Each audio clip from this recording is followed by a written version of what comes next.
Hey guys, tonight we're diving into something older than empires, stranger than fiction, and way more complicated than your high school health class ever let on. Plants that get you high, kill your pain, or occasionally just kill you. We're talking about every major drug that comes from the ground: Coca, opium, cannabis, tobacco, peyote, ayahuasca, and more. Not the lab-made stuff, not the designer drugs, just the ones that grew wild before humans even knew what to do with them. So before you get comfortable, take a second to like the video and subscribe, but only if you actually enjoy what I do here. A huge thank you to the viewer who suggested this topic in the comments. Your curiosity shapes what we cover, and honestly, without suggestions like yours, this channel wouldn't exist. If you're enjoying this, maybe leave a comment telling me where you're listening from and what time it is for you. Somehow, it's always 2 AM somewhere. And hey, speaking of listening, the channel is now live on Spotify, so if you prefer that platform, there's a link in the description. Now, dim those lights, switch on a fan for that soft white noise, get comfortable, and maybe tuck your feet in so the imaginary spiders can't crawl up your leg while we talk about the most powerful plants humanity ever decided to mess with. Let's pause for a second. Have you ever wondered why ancient shamans were chewing coca leaves in the Andes while Chinese emperors were smoking opium in silk-draped palaces? Why did Victorian ladies sip laudanum like it was tea? And why did every sailor in the 1700s carry a pouch of tobacco like his life depended on it? Because it kind of did. What makes a plant go from, hey, this tastes weird, to let's build an empire around it? How did we go from using poppies for medicine to fighting wars over them? And why exactly did humans look at a cactus in the desert, a vine in the Amazon, or a fungus on mouldy grain and think, yeah, I should definitely eat that and see what happens? And now, congratulations, you've just woken up 10,000 years ago. You're hungry, you're curious, and you're about to discover that some plants don't just fill your stomach, they open doors in your mind, kill your pain, or trap you in a cycle you'll never escape. Good luck. Long before there were pharmacies, laboratories, or late-night infomercials promising miracle cures, there were just humans and plants. And somewhere in the fog of prehistory, someone, probably hungry, definitely curious, and possibly very bored, ate the wrong berry, chewed the wrong leaf, or brewed the wrong tea and stumbled into an experience that changed everything. Maybe they felt euphoric. Maybe they saw visions. Maybe they just vomited for 3 hours and decided never to do that again. But the ones who survived, they remembered, and they came back. This is how humanity's relationship with psychoactive plants began. Not in sterile labs or controlled experiments, but in trial, error, and a whole lot of accidental poisoning. Picture yourself 10,000 years ago. You're foraging in a forest, stomach growling, eyes scanning every plant for something edible. Most of what you find is boring: roots, berries, leaves that taste like sadness. But then you bite into something different. Within minutes, your vision sharpens. Colours become impossibly vivid. The trees seem to breathe. Your heart races, but not with fear, with wonder. You don't have words for what's happening because language barely exists yet. But you know one thing: this plant is special. Now imagine trying to explain this to your tribe. You can't say, I experienced a profound alteration of consciousness. You grunt, gesture wildly, and maybe grab someone else to try it. If they survive and feel the same thing, you've just created the first drug culture. Suddenly, this isn't just a plant. It's medicine, ritual, power, connection to the divine. Shamans emerge, specialists who know which plants heal, which kill, and which open doors to other worlds. It's like stumbling onto the internet before anyone knew what the internet was. Except instead of Wi-Fi, it's a cactus. And instead of Google, it's a 4-hour conversation with the spirit of a jaguar who may or may not be real. The discovery of psychoactive plants wasn't systematic. There was no research team, no peer review process, no clinical trials, just humans, plants, and an astonishing willingness to put absolutely anything in their mouths and see. What happened? Some plants made you sleepy, some made you alert, some made you see God, and some just made you dead. Natural selection worked both ways. The plants that killed you got avoided. The plants that felt good got cultivated. Over millennia, different cultures on different continents independently discovered their own sacred plants. The Incas found Coca in the Andes. Chinese emperors stumbled onto opium poppies. Mesoamericans cultivated psilocybin mushrooms. Amazonian tribes brewed ayahuasca. Pacific Islanders chewed betel nut. None of them had contact with each other, yet they all arrived at the same conclusion. Some plants are worth risking your life for, and here's the kicker, we're still doing it. Every time someone tries a new supplement, microdoses a psychedelic, or experiments with Kratom bought online, they're continuing a tradition that's older than civilization itself. We're just better at labeling it now. Worse at respecting it, but better at labeling it. So the next time someone says drugs are a modern problem, remind them, humanity has been getting high since before we invented the wheel. We didn't discover drugs. Drugs discovered us. Let's start with opium, because if there's one plant that's shaped human history more than any other, it's the poppy. Beautiful, delicate, and absolutely ruthless. For thousands of years, opium was medicine, religion, comfort, and curse all wrapped in one. The Sumerians called it the joy plant. The Greeks used it to honour their gods. The Romans gave it to crying babies to shut them up. Not great parenting, but effective. By the Middle Ages, opium was everywhere. Crushed into pills, mixed with wine, smeared on wounds. It killed pain better than anything else on earth. But it also killed people, slowly, quietly, and very, very addictively. You're a farmer in ancient Mesopotamia, around 3400 BCE. Your back aches from years of bending over crops. Your teeth hurt from grinding grain. Your shoulder throbs from an old injury that never quite healed.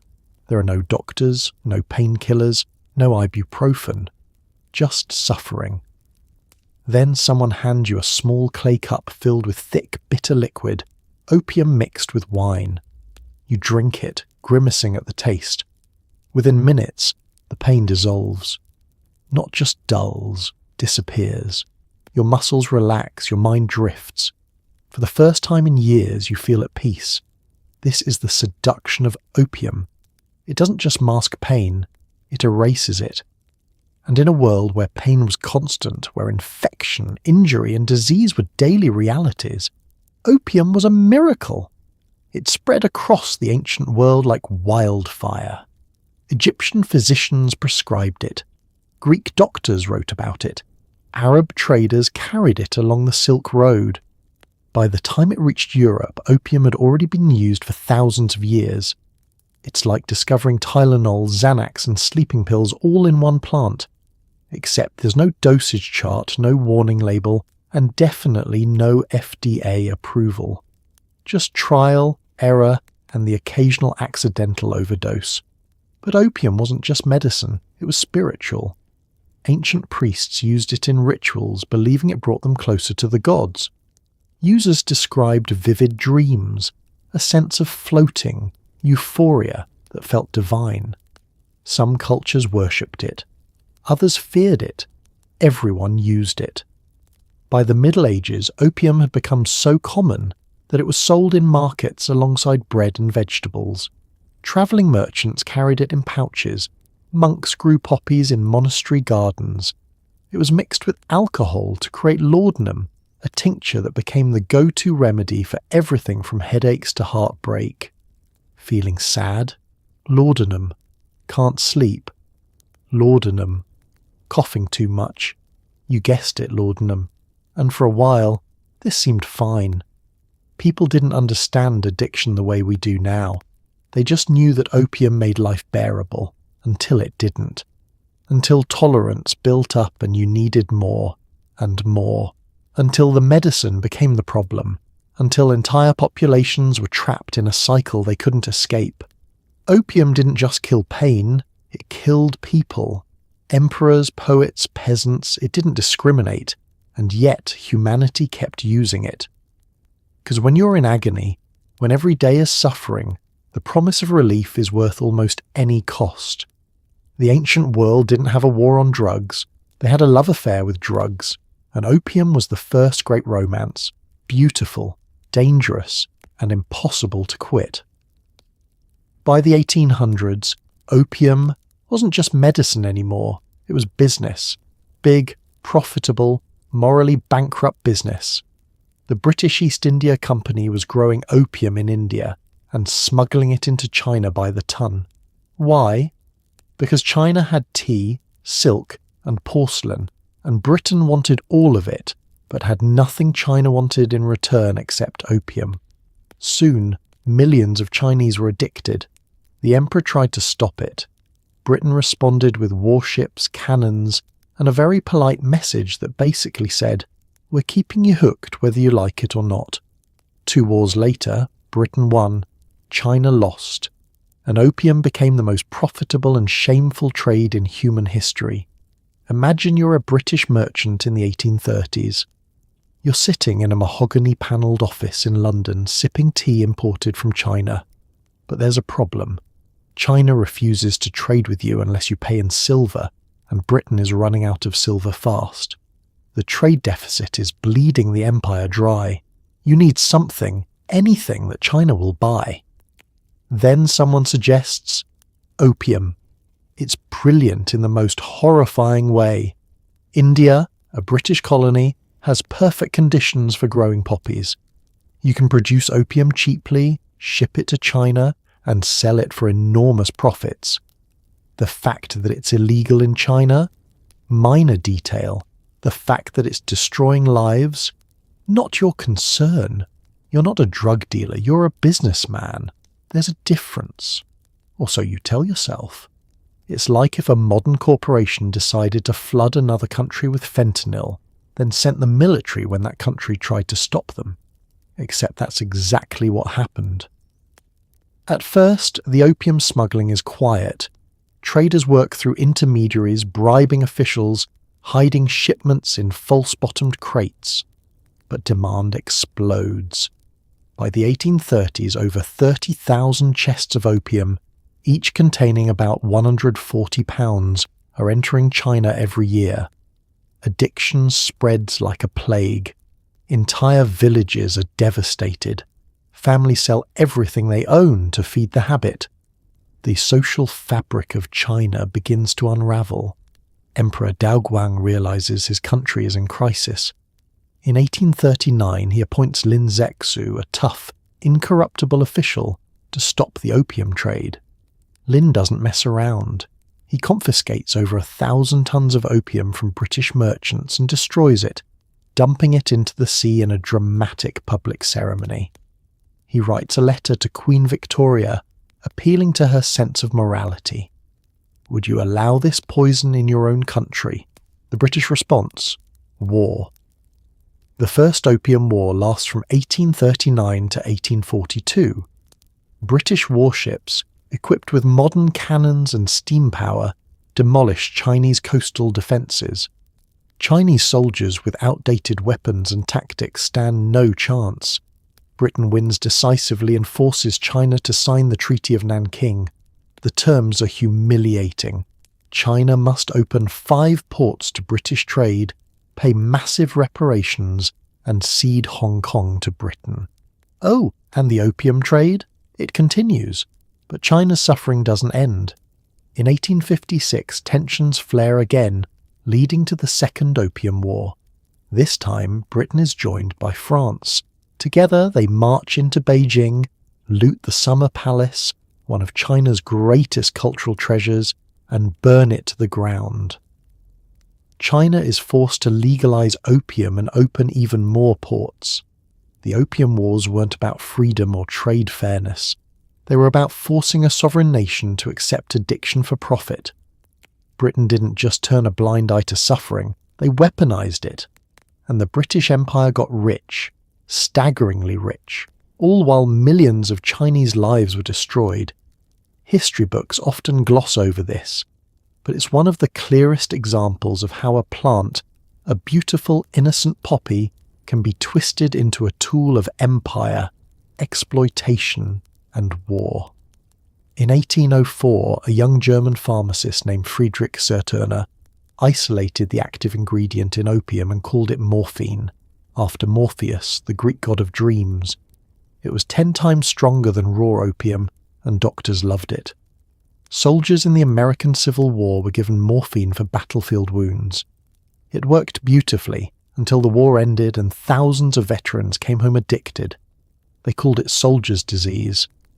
But morphine kept spreading, into hospitals, into homes, into the hands of anyone with a prescription pad and a profit motive. It saved lives. It also destroyed them, and the lesson humanity should have learned. They didn't. You're a soldier in 1863 lying in a field hospital tent somewhere in Virginia. Your leg is shattered, bone fragments jutting through torn flesh, blood soaking through dirty bandages. The pain is beyond description. It's not just physical, it's existential, the kind of agony that makes you pray for unconsciousness. A surgeon approaches with a small glass syringe filled with clear liquid. "This will help," he says. He plunges the needle into your arm, and within seconds the pain evaporates. Not just fades, vanishes completely. Your breathing slows, your muscles relax. You drift into a warm, weightless dream. This is morphine. And for soldiers on both sides of the Civil War, it was a godsend. Battlefield medicine was brutal. Amputations without anesthesia, infections without antibiotics, suffering without end. Morphine changed that. It allowed surgeons to operate without patients screaming. It let wounded men sleep through the night. It made war almost bearable. It's like if someone invented a painkiller 100 times stronger than anything available today, handed it out freely to millions of people, then acted surprised when addiction became a crisis. But here's the problem. Nobody understood addiction yet.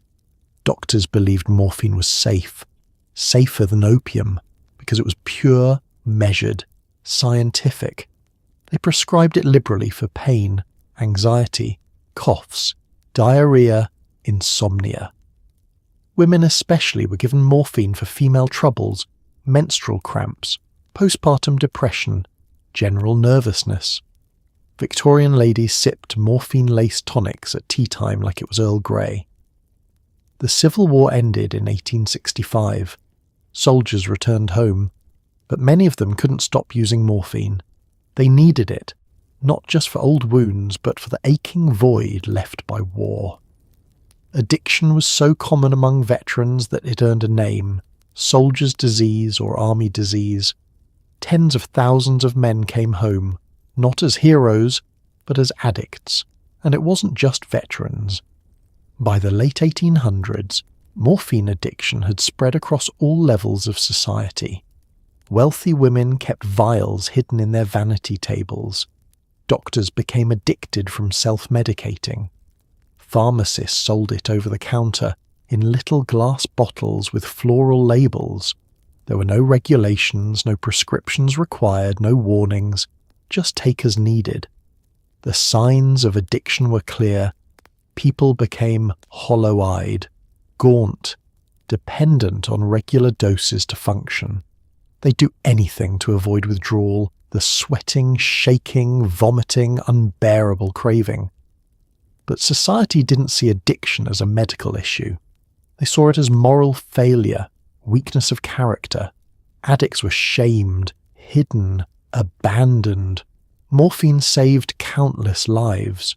Soldiers who would have died in agony survived because of it. Surgical patients could endure procedures that would have been impossible otherwise. But for every life saved, another was trapped. and the medical community, having created this crisis, scrambled for a solution. Their answer: invent something even stronger. Something they claimed would cure morphine addiction without being addictive itself. Spoiler alert, it didn't work out that way. But we'll get to that next. In 1898, the biopharmaceutical company proudly introduced a new drug to the world: heroin. Yes, that heroin. They marketed it as a safe, non-addictive substitute for morphine. They gave it to children for coughs. They sold it over the counter in little glass bottles with cheerful labels. For a while, it was their best-selling product, right next to aspirin. Spoiler alert, it was not safe. It was not non-addictive. It was, in fact, one of the most addictive substances ever created. By the 1920s, governments were scrambling to ban it, but by then it was too late. Heroin was already loose in the world, and it would never leave. Picture this. You're a chemist working at Bayer in the late 1890s. The company is thriving, aspirin just launched and it's flying off the shelves.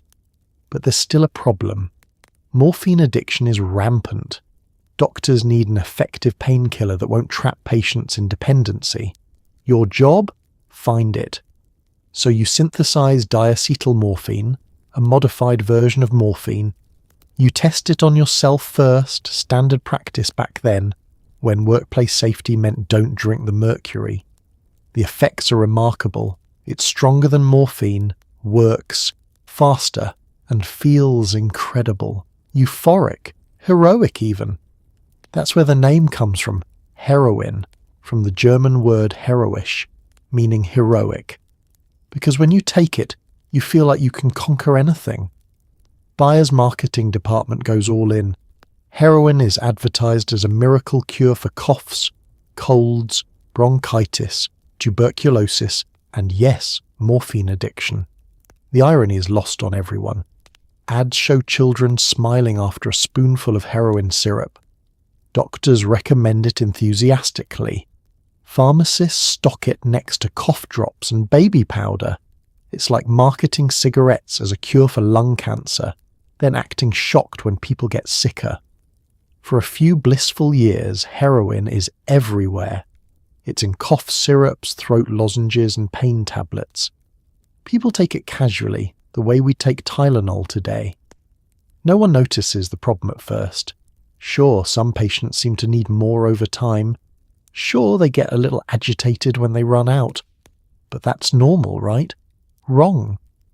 By the early 1900s, the truth is undeniable. Heroin is not safe. It's catastrophically addictive. More so than morphine. More so than opium. Withdrawal is hell. Users describe it as feeling like their bones are breaking from the inside. They vomit, sweat, shake, and crave the drug with a desperation that consumes everything else.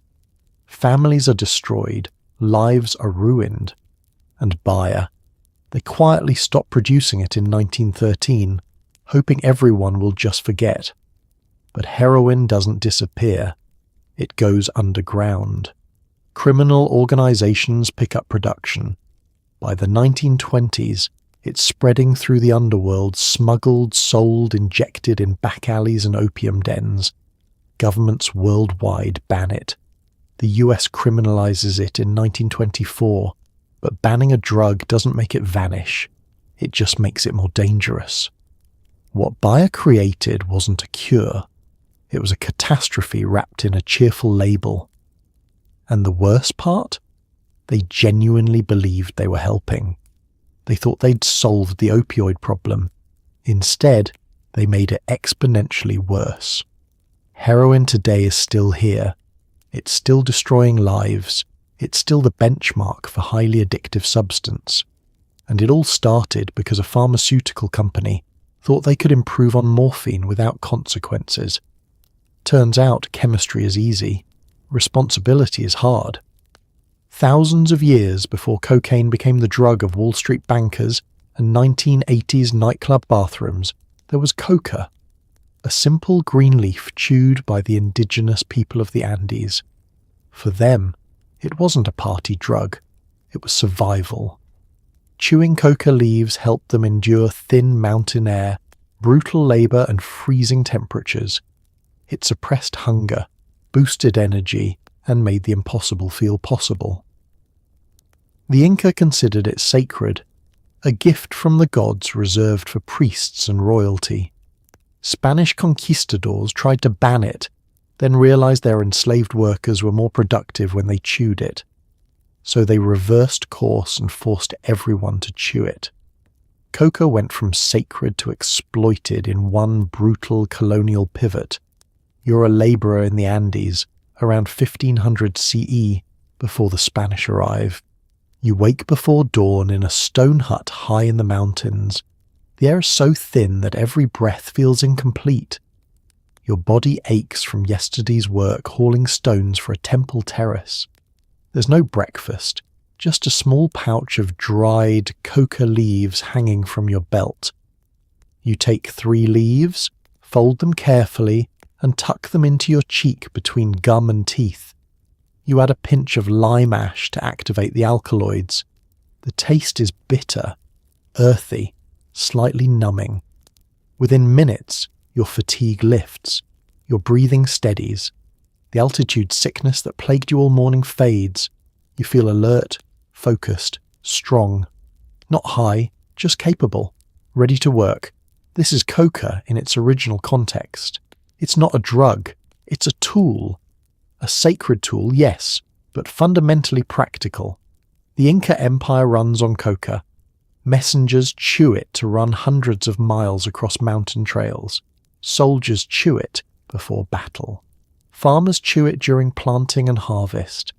It's woven into daily life the way coffee is woven into modern routines. It's like if someone discovered coffee beans 3,000 years ago, decided they were holy, and then built an entire civilization around not falling asleep. Coca also has deep spiritual significance. Only the elite, priests, nobles, and the emperor are allowed unlimited access. Commoners can chew it during festivals or after receiving permission. The plant itself is believed to be a gift from Mama Coca, a goddess who provides strength and wisdom. Chewing coca isn't recreational, it's reverent. Then the Spanish arrive in the 1530s. At first, Catholic priests condemn coca as a tool of the devil, used in pagan rituals. They try to ban it. But they quickly notice something. Indigenous workers forced into brutal silver mines last longer when they chew coca. They don't complain as much. They don't collapse as often. Productivity skyrockets, so the church reverses its position. Suddenly, coca isn't demonic, it's essential. The Spanish actively encourage its use, even requiring it in some mining operations. They control the supply, tax it heavily, and profit immensely. What was once sacred becomes a means of exploitation. Imagine if a colonizer showed up, called your morning coffee evil, then forced you to drink 10 cups a day while working in a dangerous factory, and charged you for the privilege. That's essentially what happened. For the next few centuries, coca remains largely confined to South America. Indigenous people continue using it, though now under colonial oppression. Europeans hear about it, but aren't particularly interested. Raw coca leaves lose potency quickly and don't travel well. Then, in the 1850s, European chemists figure out how to isolate cocaine from coca leaves, and everything changes.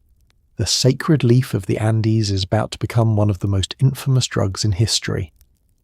But that transformation, from ancient medicine to modern menace, didn't happen because the plant changed. It happened because people did. In the 1850s, European chemists isolated cocaine from coca leaves and immediately thought they'd discovered a miracle. Sigmund Freud praised it as a cure for depression and addiction, ironic given what came next. Doctors prescribed it for everything: toothaches, fatigue, alcoholism, even hay fever. It was mixed into tonics, wines, and yes, the original Coca-Cola formula. For a brief, strange moment, cocaine was everywhere and legal.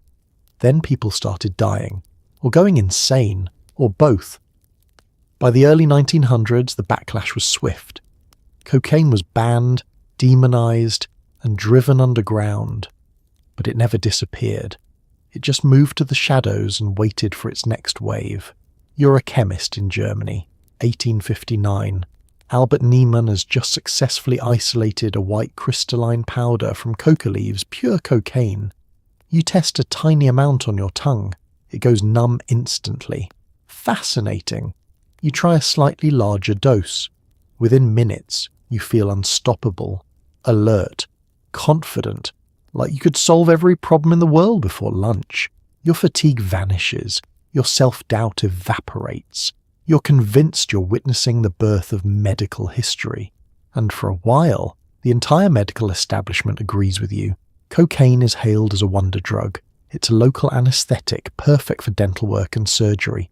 It's a stimulant, ideal for treating exhaustion and depression. It's even marketed as a cure for morphine and alcohol addiction, which is a bit like treating a gambling problem by handing someone a deck of cards and saying, but these are special cards. It's like discovering Red Bull, Novocaine and Prozac all in one plant, then deciding to put it in literally everything. Sigmund Freud becomes one of cocaine's most enthusiastic advocates. In 1884, he publishes Über Coca, singing its praises. He uses it himself, gives it to his fiancée, and recommends it to patients. He calls it a magical drug and believes it will revolutionize psychiatry. Spoiler, it doesn't. One of his friends becomes addicted and dies. Freud quietly stops talking about cocaine and moves on to other theories, like, the ones about your mother. But by then, cocaine is everywhere.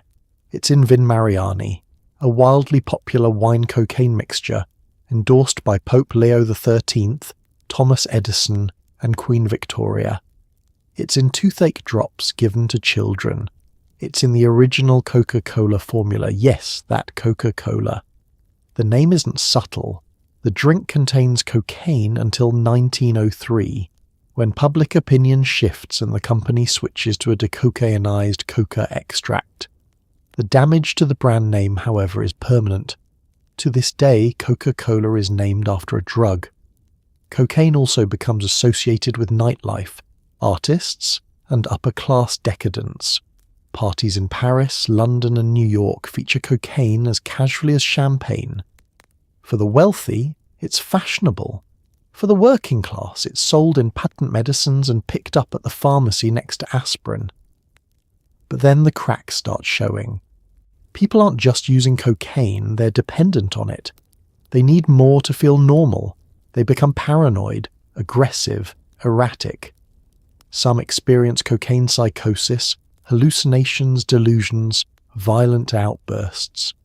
Deaths start piling up. The medical community realizes they've made a terrible mistake. By 1914, the US passes the Harrison Narcotics Act, heavily restricting cocaine. European countries follow. The drug that was once in everything is now in nothing, legally anyway. Underground production takes over. Criminal networks step in. Cocaine doesn't disappear. It just becomes illegal, unregulated, and far more dangerous. Fast forward to the 1970s and 1980s. Cocaine makes a roaring comeback, this time as the drug of excess, glamour, and Wall Street. It's snorted in nightclub bathrooms, corporate offices, and Hollywood mansions. For a moment it's almost respectable again, until crack cocaine devastates inner cities and the war on drugs turns users into criminals.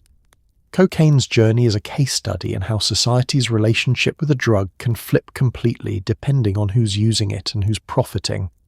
Sacred leaf to miracle cure to public menace, to party drug to criminal scourge. The plant didn't change. We did. Cannabis might be the oldest drug on this list. Humans have been using it for at least 5,000 years, possibly longer. Ancient China used it for medicine and textiles. Indian yogis smoked it to reach spiritual enlightenment. The ancient Greeks didn't care for it much, but pretty much everyone else did.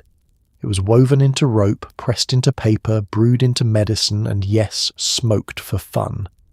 Cannabis wasn't controversial. It was just there. A plant people used. No moral panic, no wars, no pearl clutching. That came much, much later, and for reasons that had almost nothing to do with the plant itself. You're a farmer in ancient China, around 2800 BCE. Cannabis grows wild near your village, tall, fibrous plants with distinctive jagged leaves. You've learned that the stems make excellent rope and fabric, strong, durable, far better than anything else available. You weave it into fishing nets, clothing and sandals. The seeds are nutritious, rich in protein and oil. You press them into cooking oil and feed them to livestock. But there's something else. Your village healer uses the dried flowers for medicine, brew them into tea for pain relief, burn them as incense for rituals. The smoke makes people relaxed, giggly, contemplative. Sometimes the healer uses it during spiritual ceremonies, claiming it helps commune with ancestors. You don't question it. Cannabis is just part of life. Practical, medicinal, spiritual. Useful in a dozen ways. It's like if someone discovered that cotton could also get you high. Suddenly every t-shirt is a potential party, and textile factories become very interesting places. Cannabis spreads across the ancient world along trade routes. In India, it becomes central to Hindu culture. Yogis smoke it to aid meditation. It's mentioned in sacred texts as a gift from the gods. Bang, a cannabis-infused drink, is consumed during festivals. It's not hidden or shameful, it's celebrated. In the Middle East, cannabis is used medicinally. Persian and Arab physicians prescribe it for pain, inflammation, and digestive issues. It's written about in medical texts alongside other herbs. No stigma, no controversy. Just another plant in the pharmacopoeia. The ancient Greeks and Romans know about cannabis, but don't embrace it the way other cultures do. They prefer wine and opium. Cannabis is mentioned occasionally in texts, usually as something foreign or exotic, but it never takes root in European culture, not yet anyway. For thousands of years, cannabis is simply a plant. It has industrial uses, medical uses, and recreational uses. Different cultures emphasize different aspects, but no one loses their mind over it. There are no cannabis wars, no international treaties, no moral crusades. It's treated the way we treat coffee or tea today. Common, useful, largely unremarkable. Even when European colonizers arrive in the Americas, they bring cannabis. With them, not to smoke, but to grow hemp for rope and sails. George Washington grows it. Thomas Jefferson grows it. It's a cash crop, an industrial necessity. The idea that cannabis is dangerous or immoral doesn't exist yet. So, what changed? Why did a plant used peacefully for 5,000 years suddenly become public enemy number one in the 20th century? The answer has nothing to do with the plant itself, and everything to do with politics, racism, and fear. Cannabis didn't become dangerous. It became convenient to call it dangerous. And once that narrative took hold, it was almost impossible to shake. Even now, a century later, we're still arguing about a plant that was never the problem in the first place. In the early 1900s, cannabis was legal and largely ignored in the United States. Then came Mexican immigration, jazz music, and racial panic.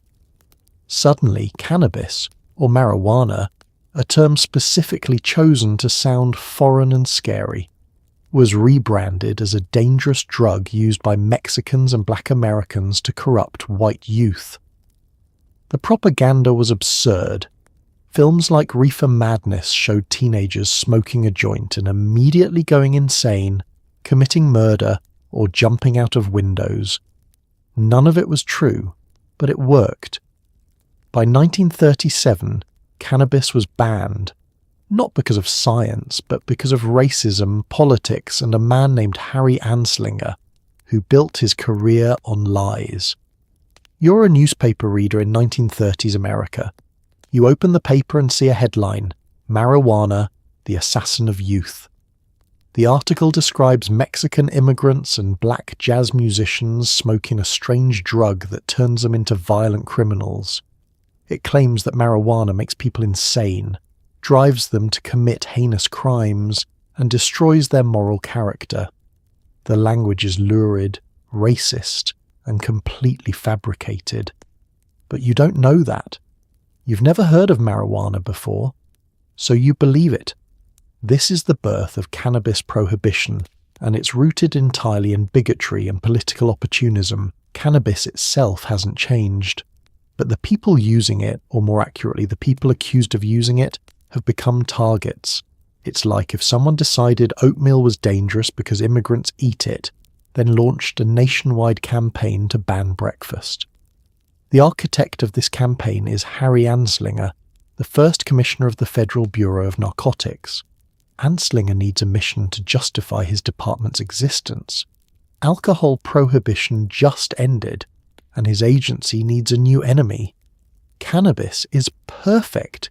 It's associated with marginalized communities, it's poorly understood by the public, and it's easy to demonize. Anslinger launches a media blitz. He testifies before Congress with wildly exaggerated claims. He tells stories, completely fabricated, of people smoking marijuana and committing murder. He describes it as a violence-causing drug that leads to insanity and depravity. He uses racist language openly, claiming that marijuana makes black men violent and gives them the audacity to look at white women. The press eats it up. Sensational headlines spread. Films like Reefer Madness, 1936, depict clean-cut teenagers taking one puff and descending into madness, playing piano maniacally, laughing hysterically, hallucinating, committing murder. The film is so over the top that it eventually becomes a comedy. But at the time, people took it seriously. In 1937, Congress passes the Marijuana Tax Act, effectively banning cannabis nationwide. The American Medical Association opposes it, pointing out that cannabis has legitimate medical uses and the legislation is based on misinformation. They're ignored. The law passes anyway. What's particularly insidious is the language. The term marijuana is deliberately chosen because it sounds Mexican. Most Americans know the plant as cannabis or hemp, and they know it's been used for rope, paper and medicine for centuries. But marijuana? That sounds foreign, dangerous, other. It's a marketing trick, and it works perfectly. For decades, cannabis is demonized. Possession carries severe penalties. Entire communities, primarily black and Latino, are targeted and incarcerated. The war on drugs in the 1970s and 1980s doubles down, using cannabis as a justification for mass incarceration. Meanwhile, the actual science. It shows cannabis is far less harmful than alcohol or tobacco. It's not a gateway drug. It doesn't cause violent behavior. It's not the monster Anslinger claimed. But by the time the truth comes out, millions of lives have already been destroyed by prohibition. Cannabis prohibition wasn't about protecting public health. It was about control, racism, and political power. And the fact that we're only now beginning to undo that damage, state by state, law by law, shows just how deeply those lies were embedded. Tobacco wasn't just a drug. It was an empire. Indigenous peoples in the Americas had been smoking, chewing, and using tobacco in ceremonies for thousands of years. Then Europeans arrived, took one puff, got addicted, and brought it back home. Within decades, tobacco plantations spread across the colonies, fueled by enslaved labour and European demand. Kings tried to ban it. Popes condemned it. Doctors warned it was dangerous. No one cared. Tobacco was too profitable, too addictive, and too embedded in culture. By the 1900s, it was in cigars, cigarettes, pipes, and chewing pouches. It was everywhere, and it was killing people by the millions. You're a sailor aboard a Spanish ship in 1492, watching Christopher Columbus and his crew make landfall in the Caribbean. Indigenous Taino people greet you, and as a gesture of hospitality, they offer you dried leaves rolled into a tube. You watch them light one end and inhale the smoke. Curious, you try it yourself. You cough violently, your lungs burn, your head spins. It's awful. But within a few minutes, something shifts. A pleasant buzz settles over you. You feel alert, relaxed, satisfied. You want another. Congratulations. You've just discovered nicotine addiction, and you're about to bring it back to Europe, where it will spread like wildfire and never leave.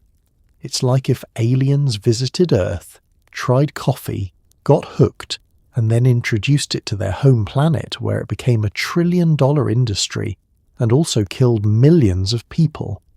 Except that's exactly what happened with tobacco. At first, tobacco's exotic. Europeans don't know what to make of it. Some think it's medicinal, a cure for headaches, toothaches, even the plague.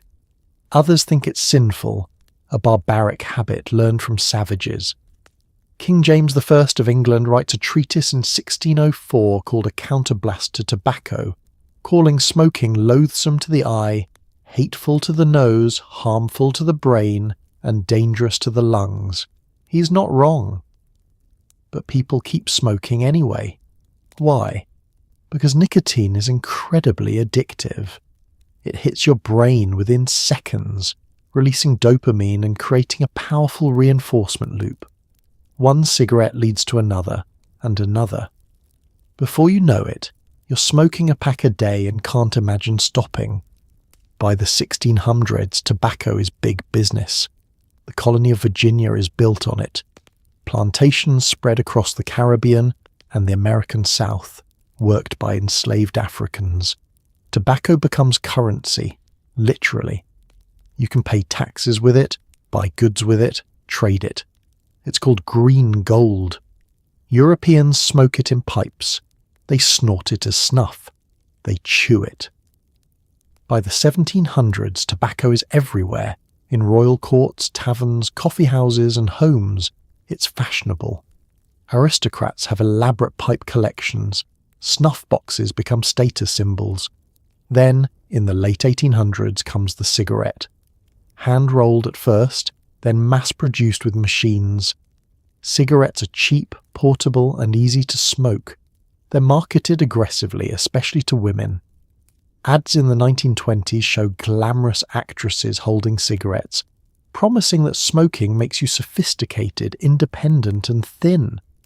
The tobacco industry sponsors sports, movies, and doctors. Yes, doctors. Ads feature physicians in white coats claiming that certain brands are gentle on the throat or recommended by physicians. By the mid-1900s, cigarettes are ubiquitous. Soldiers receive them in rations. Everyone smokes, at work, at home, in hospitals, on planes. Ashtrays are everywhere. Smoking is just what adults do. Then the science catches up. In 1964, the US Surgeon General releases a landmark report linking smoking to lung cancer, heart disease, and premature death. The evidence is undeniable. Tobacco kills. Not occasionally, consistently. Millions of people worldwide are dying from smoking-related diseases. The tobacco industry's response: deny, delay, and deceive. They fund fake studies, bribe scientists, and launch campaigns claiming smoking is safe. They fight regulation for decades. Even when warning labels are mandated, they continue marketing to children, targeting developing countries, and hooking new generations. Tobacco didn't conquer the world because it was harmless. It conquered the world because it was addictive, profitable, and protected by powerful interests. And even now, knowing everything we know, people still smoke. Because nicotine doesn't just hook your body, it hooks your life. Nicotine is sneaky. It doesn't make you hallucinate or numb your pain or send you into euphoric bliss. It just makes you want more. It's one of the most addictive substances on earth, and it works quietly. Smoke one cigarette, and your brain lights up with dopamine. Smoke another, and your brain starts expecting it. Smoke for a month, and your brain can't function normally without it. By the time you realize you're addicted, it's already too late. Nicotine doesn't destroy you overnight. It just holds on and never lets go. You're a teenager at a party, 1995. Someone offers you a cigarette. You've seen the commercials, the warnings, the health class videos. You know smoking is bad, but everyone around you is doing it and it looks cool, rebellious, adult. So you take one, you light it, inhale, and immediately cough. Your throat burns, your eyes water. It tastes like an ashtray mixed with regret. But you push through. You finish the cigarette, and by the end it's not so bad. Actually, it's kind of pleasant. A little buzz, a little head rush. You tell yourself you'll never do it again. You're just experimenting. One cigarette won't hurt. Famous last words. It's like saying you'll just check social media for 5 minutes. 3 hours later, you're still scrolling, and you have no idea how you got there. Here's how nicotine works. When you smoke, nicotine enters your bloodstream through your lungs and reaches your brain in about 7 seconds, faster than an injection. Once there, it binds to receptors and triggers a flood of dopamine, the brain's feel-good chemical. You feel alert, calm, focused, satisfied. It's not a dramatic high, just a subtle sense of well-being. Your brain likes this, a lot. So it starts adjusting. It creates more nicotine receptors, anticipating the next dose. If you keep smoking, your brain's baseline shifts. What once felt good now feels normal, and without nicotine you feel irritable, anxious, foggy, not terrible, just off. That feeling is withdrawal, and the easiest way to fix it is to smoke another cigarette. This is the trap. You're not smoking because it makes you feel amazing. You're smoking because not smoking makes you feel terrible. You've become dependent and you didn't even notice it happening. The nicotine industry knows this. They've always known.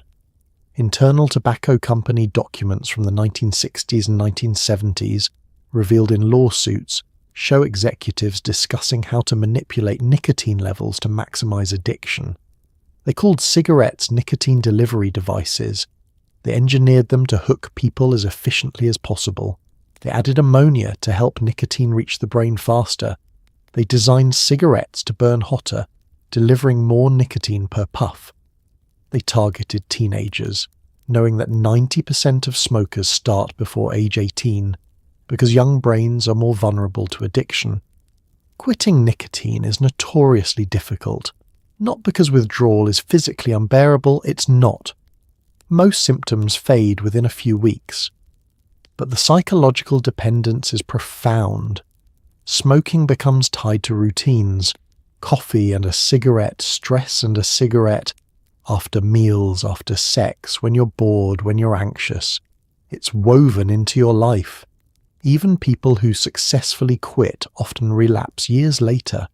A single cigarette at a party, during a stressful week, or just out of curiosity can restart the addiction. Because those nicotine receptors in your brain, they never fully go away. They're just waiting, dormant, ready to reactivate. Nicotine kills more people than any other drug. Not because it's acutely toxic, it's not. A cigarette won't kill you immediately. But smoke a pack a day for 20 years, and your odds of lung cancer, heart disease, stroke, and emphysema skyrocket. Tobacco-related diseases kill over 8 million people annually worldwide. And yet people keep smoking. Because nicotine is that good at what it does, hooking you quietly, subtly, and permanently. In the deserts of Mexico and the southwestern United States grows a small, unassuming cactus called peyote. For thousands of years, indigenous peoples have used it in religious ceremonies, guided by shamans who understood its power. Eating peyote isn't recreational, it's spiritual, intense, and often deeply uncomfortable.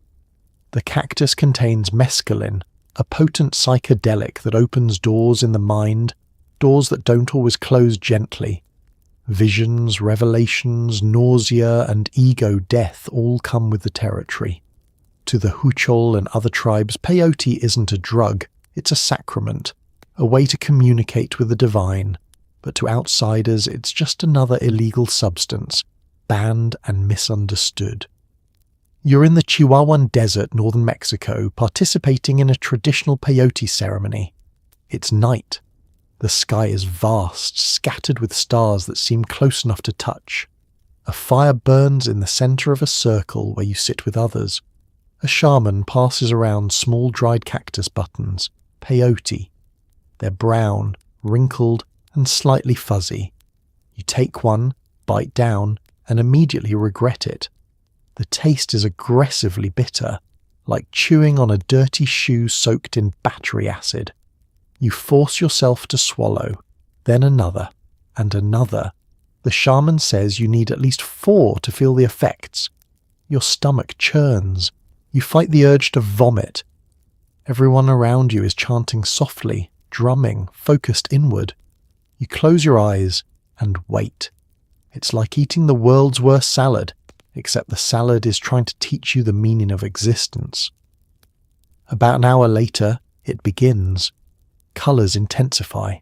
The fire's flames seem to breathe, pulsing in rhythm with the drumming. Patterns appear in the darkness, geometric, intricate, impossibly detailed. You feel a wave of nausea and stumble away from the circle to vomit. This is expected. Purging is part of the process, a physical release that accompanies the spiritual journey.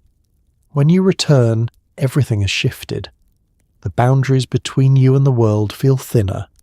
You're overwhelmed with a sense of connection, to the earth, to the people around you, to something vast and incomprehensible. Time loses meaning. Hours pass like minutes. Or maybe minutes pass like hours. You can't tell. Peyote has been used ceremonially for at least 5,500 years. Archaeological evidence shows indigenous peoples in Mexico were using it long before written history. The Huichol people of central Mexico consider peyote sacred, calling it hikuri. They make annual pilgrimages to harvest it, walking hundreds of miles through the desert in a ritual that's equal parts endurance test and spiritual quest. For them, peyote is a teacher. It reveals truths about yourself, your community, your relationship with nature. It's not taken casually or for fun. It's treated with reverence. The ceremonies are structured, guided by experienced shamans who know how to navigate the experience and help others through difficult moments. When Spanish colonizers arrived, they tried to stamp out peyote use, viewing it as devil worship. The Catholic Church banned it. But indigenous communities continued practicing in secret, keeping the tradition alive despite persecution. In the late 1800s, peyote use spread north into the United States through the Native American Church, a syncretic religion that blends indigenous beliefs with Christianity. For members, peyote ceremonies are protected as religious practice. In 1994, the US passed the American Indian Religious Freedom Act amendments, explicitly legalizing peyote use for Native American church ceremonies, but only for them. For everyone else, peyote remains illegal. Mescaline, the active compound in peyote, is a phenethylamine psychedelic similar in structure to other hallucinogens, but with a unique character. It's gentler than LSD, more visual, more earthy. Users report profound spiritual insights, often describing it as a teacher rather than just a high. But peyote is slow-growing, taking 10 to 30 years to reach maturity. Overharvesting and habitat loss have put wild peyote populations at risk. Some conservation groups are working to protect it, while others cultivate it sustainably. Peyote sits in a strange place, sacred to some, illegal to most, and misunderstood by nearly everyone. It's not a party drug. It's not something you take lightly. It's a doorway, and what you find on the other side depends entirely on why you walk through it in the first place. Deep in the Amazon rainforest, indigenous shamans have been brewing ayahuasca for centuries, a thick, bitter tea made from two plants, the ayahuasca vine and chacruna leaves. Separately, they do nothing. Together, they create one of the most powerful psychedelic experiences known to humanity. Ayahuasca isn't a party drug. It's a psychological reckoning. Users report visions, spiritual awakenings, encounters with entities, and often violent purging, vomiting, and diarrhea are considered part of the healing process. In recent years, Westerners have flocked to the jungle for ayahuasca retreats, seeking enlightenment or trauma healing. Some find it. Others just find themselves in a hut in Peru, throwing up and questioning every life choice that led them there. You're sitting cross-legged on a mat in a ceremonial hut somewhere deep in the Peruvian Amazon. The air is thick with humidity and the smell of copal incense. Around you, 20 other people sit in nervous silence. A shaman moves through the circle, pouring a dark brown liquid into small cups. When he reaches you, he hands you one. You peer into it. The liquid is murky, viscous, and smells vaguely like dirt mixed with vomit. Not promising. You drink it anyway. It tastes worse than it smells. Bitter, earthy, with an aftertaste that lingers like regret. You hand back the cup and wait. The shaman begins singing Icaros, traditional healing songs that sound like melodies from another dimension. The room is lit only by a single candle. 30 minutes pass, nothing. You start wondering if you got a dud batch. Then suddenly, the room tilts. Your stomach lurches. You grab the bucket they thoughtfully provided and vomit violently. This isn't gentle nausea. This is your body trying to expel your soul through your esophagus. It's like food poisoning, except the food is trying to teach you about yourself, which honestly makes it worse. After the purging subsides, the visions begin. With your eyes closed, you see impossible geometries, cascading fractals, entities that seem both ancient and alien. They don't speak in words, but in feelings, concepts that download directly into your consciousness. You see your childhood traumas replayed in vivid detail. You relive moments of shame, fear, and pain, but from a new perspective, detached yet compassionate. Time becomes meaningless. Hours feel like minutes, or maybe days. You lose all sense of who you are. Your ego, that voice in your head that's been narrating your life since birth, dissolves. For a terrifying, liberating moment, you're just awareness. Nothing more. This is ayahuasca, and it's been used by indigenous Amazonian tribes for at least 1,000 years, possibly much longer. The brew combines the Banisteriopsis caapi vine, which contains MAO inhibitors, and Psychotria viridis leaves, which contain DMT, dimethyltryptamine. Normally DMT is broken down in your stomach and has no effect when eaten. But the MAO inhibitors in the vine prevent that breakdown, allowing the DMT to reach your brain. How did ancient shamans figure this out? The Amazon contains tens of thousands of plant species. The odds of randomly discovering that these two specific plants, when combined, produce profound psychedelic experiences are astronomically low. When asked, shamans say the plants told them. And honestly, that's as good an explanation as any. In traditional contexts, ayahuasca is used for healing, divination, and connecting with the spirit world. Shamans spend years in training, learning which plants to use, how to brew them, and how to guide people through the experience. It's not taken casually. It's a sacred medicine, treated with deep respect. In the 1990s and 2000s, ayahuasca exploded in popularity among Western seekers. Retreat centres sprouted up across Peru, Ecuador and Brazil, catering to tourists looking for spiritual awakening, trauma healing, or just a wild experience. Some of these centres are legitimate, run by trained shamans who honour the tradition. Others are cash grabs run by charlatans who learn the basics on YouTube. The results are mixed. Some people report life-changing breakthroughs, overcoming depression, addiction, PTSD.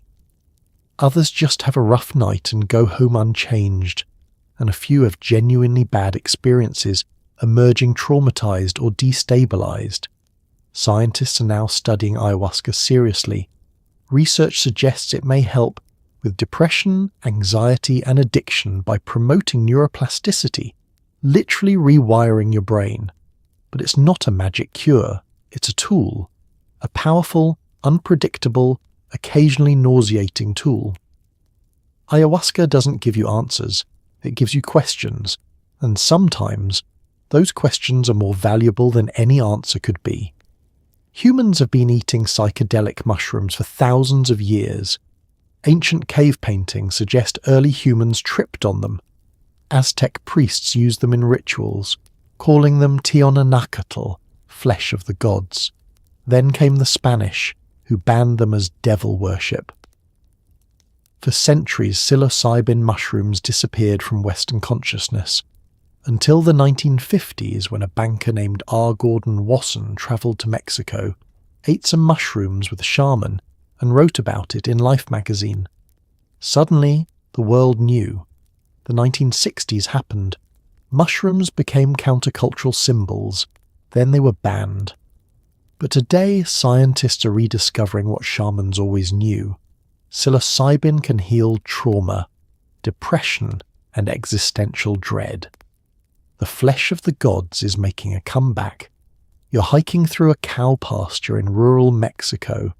Early morning dew still clinging to the grass. You're with a local guide who's leading you to a spot where psilocybe cubensis mushrooms grow. Not for recreation, you're here because you've been battling depression for years and nothing else has worked. You've read the studies, heard the testimonials. You're desperate enough to try eating fungus that grows on cow dung. The guide points to a cluster of small brown mushrooms with golden caps. You pick a handful, brush off the dirt and eat them raw. They taste earthy, slightly metallic, not terrible, but not good. You sit down on a fallen log and wait. Within 20 minutes, the world begins to breathe. The trees seem alive, their leaves shimmering with an inner light. Colours intensify, greens become impossibly vivid, the sky a shade of blue you've never seen before. You feel a tingling at the base of your skull, a sense that something is shifting inside your mind. It's like someone turned up the contrast and saturation on reality, then added a soundtrack you can feel in your bones. You lie back on the grass and close your eyes. Behind your eyelids you see patterns, mandalas, spirals, geometric shapes that pulse in time with your heartbeat. You feel an overwhelming sense of connection, not just to the people around you, but to everything. The earth, the trees, the sky, the universe itself. For the first time in years, you don't feel broken. You feel whole. This is psilocybin, the active compound in magic mushrooms. It's a tryptamine psychedelic, chemically similar to serotonin, the brain's natural mood regulator. When you ingest psilocybin, your liver converts it to psilocin, which floods your brain's serotonin receptors, particularly the 5-HT2A receptor. This causes a cascade of effects: altered perception, emotional release, and a temporary dissolution of the default mode network, the part of your brain responsible for your sense of self. Humans have known about psilocybin mushrooms for millennia. Rock art in North Africa and Spain, dating back 9,000 years, depicts mushroom-like figures suggesting ancient use. In Mesoamerica, the Aztecs and Maya used mushrooms in religious ceremonies, believing they allowed communication with the gods. Spanish priests, horrified by what they saw as pagan rituals, banned the practice and tried to erase it from history. For centuries, knowledge of psilocybin mushrooms survived only in isolated indigenous communities. Then, in 1955, R. Gordon Wasson, a vice president at J.P. Morgan and amateur mycologist, participated in a mushroom ceremony led by Maria Sabina, a Mazatec shaman in Oaxaca, Mexico. He wrote about the experience in a 1957 Life magazine article titled "Seeking the Magic Mushroom." The article went viral, 1950s style. Suddenly, Westerners were flooding into Oaxaca seeking mushrooms. The 1960s counterculture embraced them. Timothy Leary and Richard Alpert, later Ram Dass, conducted psilocybin research at Harvard before getting fired for being too enthusiastic about their subject matter. Mushrooms became symbols of consciousness expansion, spiritual awakening, and rebellion against conformity. Then came the backlash. In 1970, the US classified psilocybin as a Schedule I drug, no medical use, high potential for abuse. Research stopped. Mushrooms went underground. For decades, they remained illegal, demonized, and largely forgotten by mainstream culture. But in the 2000s, scientists began quietly revisiting psychedelics. Studies at Johns Hopkins, Imperial College London, and other institutions showed that psilocybin, in controlled settings, could produce profound therapeutic benefits. A single session helped terminal cancer patients overcome existential dread. It reduced depression in treatment-resistant patients. It helped people quit smoking and overcome addiction. The results were so striking that the FDA designated psilocybin a breakthrough therapy for depression in 2018. Cities like Denver, Oakland, and Seattle decriminalized it. Oregon legalized therapeutic use. The flesh of the gods is slowly being recognized as legitimate medicine. Psilocybin doesn't cure you. It doesn't erase your problems, but it gives you perspective, a chance to step outside your habitual thought patterns and see yourself, your life, and your struggles from a different angle. Sometimes that's all you need. The mushrooms don't have all the answers, but they're very good at helping you ask better questions. Ergot is a fungus that grows on rye and other grains. Eat bread made from infected grain, and you're in for a nightmare. Ergot poisoning causes convulsions, hallucinations, gangrene, and death. In medieval Europe, entire villages were struck by St. Anthony's fire, a condition where people felt like they were burning from the inside out. Some historians believe ergot poisoning may have contributed to the Salem witch trials, girls convulsing and seeing things, villagers panicking and blaming witches. But ergot had one more trick up its sleeve. In 1938, a Swiss chemist named Albert Hofmann synthesized LSD from ergot alkaloids. 5 years later, he accidentally dosed himself and took the first acid trip in history. The rest, as they say, is psychedelic. You're a peasant in medieval France. 1093 AD. Harvest season just ended, and you're grateful. The rye crop was abundant this year. Your family will have bread through the winter. You grind the grain yourself, mixing the dark, slightly discoloured kernels in with the good ones. Waste nothing. That's survival. Within days of eating the bread, you feel strange. Your fingers tingle, then go numb. You develop a burning sensation in your limbs, as if your hands and feet are on fire from the inside. You scratch at your skin, but it doesn't help. The burning intensifies. You stumble to the village healer, who looks at your blackened fingertips with horror. Gangrene. Your tissue is dying. But it's not just you. Half the village is sick. People are convulsing, screaming about demons, seeing things that aren't there. Some claim the devil himself is in the bread. Priests are called, prayers are offered, nothing works.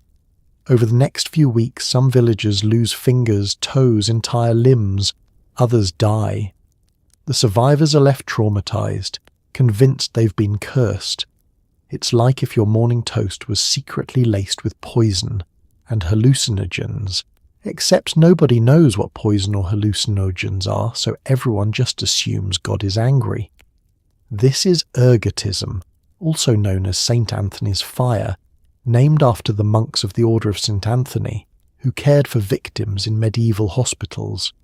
The cause is Claviceps purpureum, a fungus that infects rye and other grains.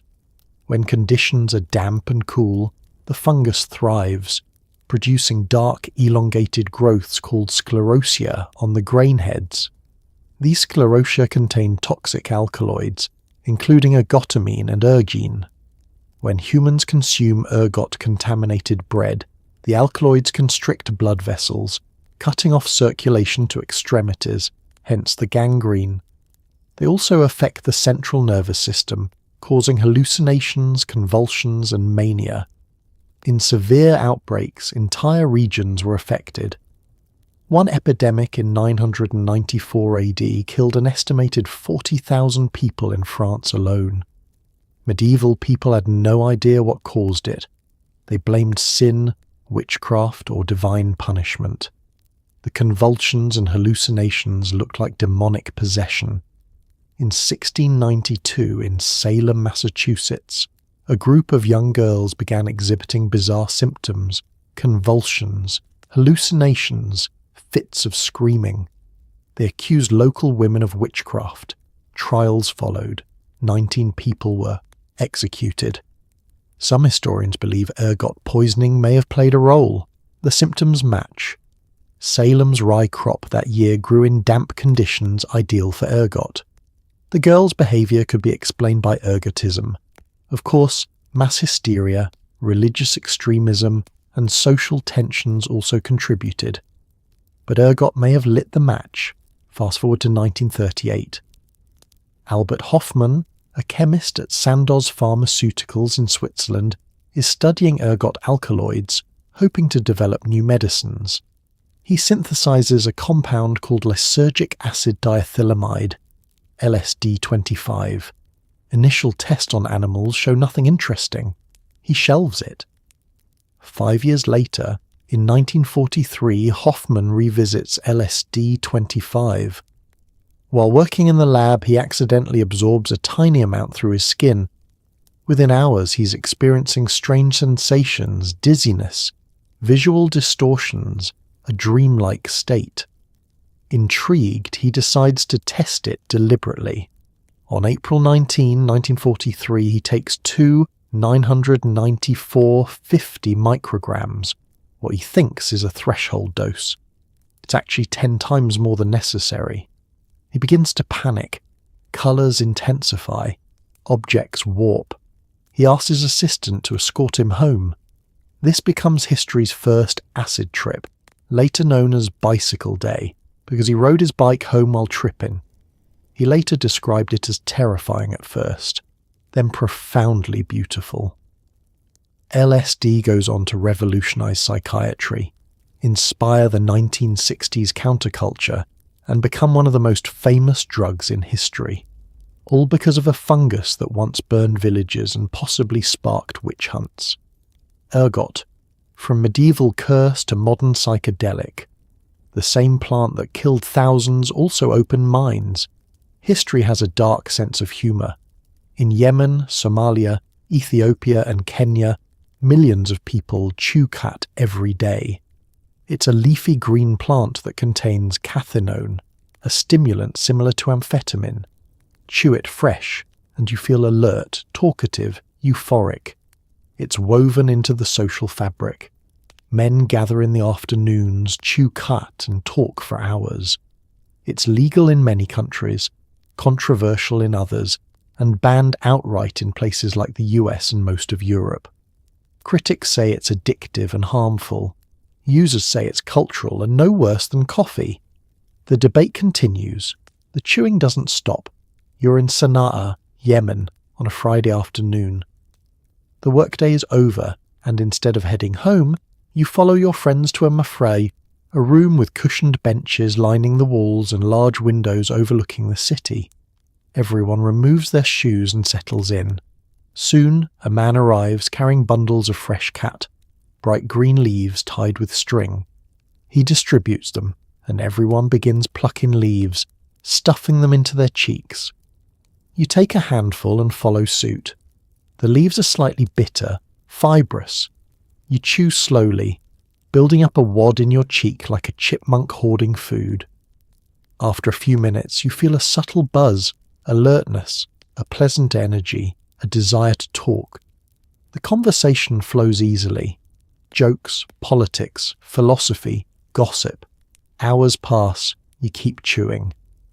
The pile of discarded stems on the floor grows. It's like if your afternoon coffee break lasted 4 hours, involved 0 caffeine crashes, and came with a side of mild euphoria and intense social bonding. This is khat, and it's been part of East African and Middle Eastern culture for at least 1,000 years. Historical texts suggest it was used by Sufi mystics to stay awake during long nights of prayer. Farmers chewed it to endure hard labour. Travellers chewed it on long journeys. It became embedded in social rituals. Chewing, khat isn't just about the drug. It's about community, conversation and connection. The active ingredient is cathinone, a naturally occurring stimulant chemically similar to amphetamine. Fresh khat leaves contain the highest levels of cathinone, which is why they're consumed quickly after harvest. Within 48 hours, the cathinone degrades into less potent compounds. This is why khat doesn't export well. By the time it reaches Europe or North America, it's largely lost its kick. Cathinone stimulates the release of dopamine, creating feelings of euphoria, alertness, and increased energy. Users report enhanced focus and sociability. It suppresses appetite, which is why some people use it for weight control. The effects last a few hours, then gradually fade, often leaving users feeling tired or irritable. A mild come-down, but nothing like the crash from cocaine or methamphetamine. Critics argue that khat is problematic. Heavy users can become psychologically dependent. It's associated with decreased productivity. People spend entire afternoons chewing instead of working. It can cause insomnia, anxiety, and in rare cases, psychosis. There are also concerns about oral health. Constant chewing stains teeth and can lead to gum disease and mouth cancers. In Somalia and Yemen, khat chewing has become so widespread that it's a significant economic drain. Families spend large portions of their income on khat. Farmland that could grow food crops is instead used for khat cultivation because it's more profitable. On the other hand, proponents argue that khat is no worse than coffee or alcohol. It's a social lubricant, a way to relax and connect. Banning it, they say, is culturally insensitive and impractical. Millions of people use it daily without issue. Western countries are divided. In the UK, khat was legal until 2014, when it was banned despite protests from Somali and Yemeni communities. In the US, it's classified as a Schedule I drug, putting it in the same category as heroin, a classification that many find absurd. Khat occupies a strange space, deeply cultural, mildly addictive, economically significant and politically contentious. It's not harmless, but it's not a crisis either. It's just a plant that people chew the way they've chewed it for centuries. And in the streets of Sana'a, Addis Ababa, and Mogadishu, the chewing continues, regardless of what any foreign government says. Betel nut is chewed by over 600 million people worldwide, mostly in South Asia and the Pacific Islands. It's wrapped in betel leaves with lime paste and sometimes tobacco, then chewed slowly. The result? A mild stimulant buzz, red-stained teeth, and increased risk of oral cancer. It's legal, socially accepted, and completely overlooked by Western drug conversations. But make no mistake, betel nut is a drug. It's addictive, and it's killing people, just quietly. You're in a market in Taipei, Taiwan. Street vendors line the sidewalks selling everything from fresh fruit to electronics. One stall catches your eye, a woman sitting behind a table covered with green leaves, small nuts and white powder. A sign reads betel nut. Curious, you approach. She wraps a small piece of areca nut in a betel leaf, adds a dab of slaked lime paste and hands it to you. You pop it in your mouth and chew. The taste is bitter, slightly peppery. Within minutes you feel a warm sensation spreading through your body. Your heart rate increases slightly. You feel alert, energized, a little euphoric. Your mouth fills with red saliva. The vendor hands you a cup to spit into. You look down, it's bright red, like you've been chewing blood. Welcome to betel nut. It's like if chewing gum gave you a buzz, turned your spit into something that looks like a murder scene, and also maybe gave you cancer. But hey, 600 million people can't be wrong, right? Right? Betel nut, or areca nut, comes from the areca palm tree, Areca catechu. It's been used for at least 2,000 years across South Asia, Southeast Asia, and the Pacific Islands. The nut is typically sliced thin, wrapped in a betel leaf, piper betel, along with slaked lime, calcium hydroxide, and sometimes mixed with spices, sweeteners, or tobacco. This combination is called pan in India and Pakistan, siri in Indonesia, and buai in Papua New Guinea. The active alkaloids, primarily arecaline, are stimulants that increase heart rate, alertness, and produce mild euphoria. Chewing also causes excessive salivation, which turns bright red due to tannins in the nut. Spitting is constant and unavoidable. In places where betel nut is popular, red stains on sidewalks, walls, and streets are ubiquitous. Culturally, betel nut is significant. In India, offering pan is a gesture of hospitality. In Papua New Guinea, it's part of social rituals and even used as informal currency. In Taiwan, betel nut beauties, young women in revealing outfits who sell betel nut from roadside stands, became a cultural phenomenon in the 1990s. But here's the dark side. Betel nut is a group 1 carcinogen, meaning it definitively causes cancer in humans, specifically oral cancer. Chewing it regularly dramatically increases the risk of mouth, throat, and esophageal cancers. When mixed with tobacco, as it often is, the risk multiplies. In countries like Taiwan, India, and Papua New Guinea, oral cancer rates are alarmingly high, and betel nut is a major contributor. Users often develop oral submucous fibrosis, a condition where the mouth lining stiffens, making it difficult to open the jaw. It's painful, irreversible, and increases cancer risk. Teeth rot and stain permanently. Gums recede. The cosmetic and health consequences are severe. Yet people continue chewing. Why? Partly because it's addictive, not as powerfully as nicotine or opioids, but enough to create dependence. Partly because it's cheap, accessible, and legal. And partly because it's so culturally embedded that quitting feels like rejecting your identity. Governments have tried various approaches. Some countries ban it outright. Others launch public health campaigns. Taiwan introduced graphic warning labels. India has attempted to restrict sales near schools. None of it has significantly curbed use. Betel nut doesn't make headlines in the West. It's not glamorized in movies or debated in parliaments. It's just there, quietly killing hundreds of thousands of people every year, while the rest of the world talks about opioids and cannabis. It's proof that the most dangerous drugs aren't always the ones that feel dangerous.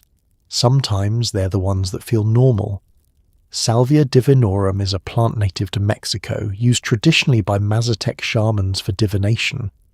In the 2000s, it became a legal high in the US, sold in head shops and smoked by curious teenagers filming themselves on YouTube. The videos were terrifying. People screaming, laughing uncontrollably, convinced they were melting into the floor. Salvia trips are short, 5 to 10 minutes, but intensely disorienting. Most people try it once and never again. Governments eventually banned it. The YouTube videos remain as warnings. You're a college student in 2007. A friend shows you a YouTube video of someone smoking salvia. In the video, the guy takes a hit from a bong, holds it in, then immediately starts freaking out, laughing maniacally, falling off his chair, screaming that he's become furniture. It's hilarious and terrifying. Your friend says, "Wanna try it? It's legal. You can buy it at the smoke shop." Against your better judgment, you agree. You drive to the local head shop where salvia is sold in colourful packages labelled with different strengths. 5 times, 10 times, 20 times, indicating concentration levels. You buy the 10 times. Back at your apartment, you pack a bowl, light it, and inhale deeply. Within seconds, reality collapses. You're not high, you're gone. Your body feels like it's being unzipped from the inside. The room folds in on itself. You lose all sense of who or what you are. You're convinced you've become the couch, or maybe the wall. You can't remember ever being human. This is your existence now, forever. It's like being shoved through a dimensional wormhole by an angry cosmic entity who thinks it's funny. Spoiler, it's not funny, it's pants-wettingly terrifying. The trip lasts maybe 5 minutes, though it feels like hours or eternity. When you come back, you're drenched in sweat, disoriented and deeply confused. Your friend is laughing. You are not. You vow never to touch salvia again. Most people don't need to make that vow twice. Salvia divinorum is a member of the sage family, native to the cloud forests of Oaxaca, Mexico. The Mazatec people have used it for centuries in spiritual and healing ceremonies, treating it with reverence. Shamans consume it by chewing fresh leaves or drinking a tea brewed from them. The effects are gentler this way, introspective, visionary, but manageable. The active compound is salvinorin A, a potent kappa opioid receptor agonist, completely different from other psychedelics, which typically target serotonin receptors. This unique mechanism produces effects unlike LSD, psilocybin, or DMT. Salvia doesn't just alter perception, it obliterates it. Users often report experiences of becoming objects, merging with their surroundings, or entering entirely alien dimensions. In the early 2000s, salvia became widely available online and in head shops across the US. It was legal because it wasn't on the DEA's radar yet. Curious teenagers and college students bought it, often smoking concentrated extracts, far stronger than traditional preparations. Then came YouTube. Thousands of videos appeared, people filming, themselves or friends smoking salvia and losing their minds. Some videos were funny, many were disturbing, they went viral. The videos did 2 things. They made salvia infamous, and they made it obvious that this was not a safe legal high. Governments took notice. By the 2010s, many countries and US states banned salvia, classifying it as a controlled substance. Interestingly, there's little evidence that salvia is addictive or causes lasting harm. Most people who try it once have zero desire to repeat the experience. It's self-limiting. The trip is so uncomfortable that recreational use is rare. Salvia is proof that legality doesn't equal safety, and that sometimes the best deterrent to drug use is the drug itself. You don't need a war on salvia. You just need one 5-minute trip, and most people will voluntarily retire from psychedelics forever. The Mazatec shamans probably shake their heads at all this. They used salvia with respect, intention, and guidance. The West turned it into a YouTube prank, and honestly, that says more about us than it does about the plant. Kratom is a tree native to Southeast Asia. Its leaves have been chewed for centuries by farmers and labourers for energy and pain relief. In low doses, it's a stimulant. In high doses, it's an opioid-like sedative. In recent years, Kratom has exploded in popularity in the West, marketed as a natural pain reliever and opioid withdrawal aid. Some users swear by it. Others warn it's addictive. The FDA wants it banned. Advocates argue it's saving lives. The truth? Probably somewhere in the murky middle. You're working a double shift at a warehouse job. Your back aches, your feet throb, and you've got 4 more hours to go. Coffee isn't cutting it anymore. A co-worker notices you wincing and offers you a capsule. It's Kratom, he says. Helps with pain and energy. Totally natural. Legal too. You swallow the capsule with water and get back to work. 20 minutes later, you feel better. Not high, exactly. Just less miserable.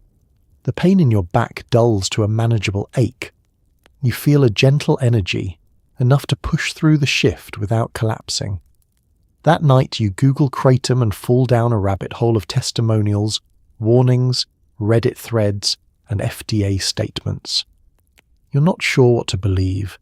It's like if Advil and coffee had a baby, and that baby was simultaneously being praised as a miracle cure and investigated as a dangerous drug depending on who you ask. Kratom, Mitragina speciosa, is a tropical tree in the coffee family, native to Thailand, Malaysia, Indonesia, and Papua New Guinea. For centuries, labourers in these regions have chewed fresh kratom leaves to combat fatigue and muscle pain. It was as routine as drinking tea, just a tool to get through the day. The leaves contain mitragynine and 7-hydroxymitragynine, alkaloids that interact with opioid receptors in the brain. At low doses, 1 to 5 grams, Kratom acts as a stimulant, increased energy, alertness, sociability. At higher doses, 5 to 15 grams, it produces opioid-like effects, pain relief, sedation, euphoria.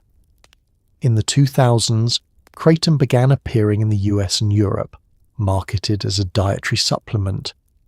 Users discovered it could ease chronic pain, help with opioid withdrawal, and provide a legal alternative to prescription painkillers. Online communities formed, sharing experiences and dosing advice. For many people, especially those struggling with opioid addiction, Kratom was a lifeline. But Kratom's legal status is complicated. In the US, it's not federally controlled, but the FDA has repeatedly tried to ban it, citing safety concerns. The DEA attempted to classify it as a Schedule I drug in 2016, but backed down after massive public backlash. Some states have banned it, others regulate it, most leave it in legal limbo. The FDA's concerns aren't baseless. Kratom can be addictive. Regular users develop tolerance and dependence. Withdrawal symptoms, irritability, muscle aches, insomnia are real, though generally milder than opioid withdrawal. There have been reports of deaths associated with Kratom, though most involved polysubstance use.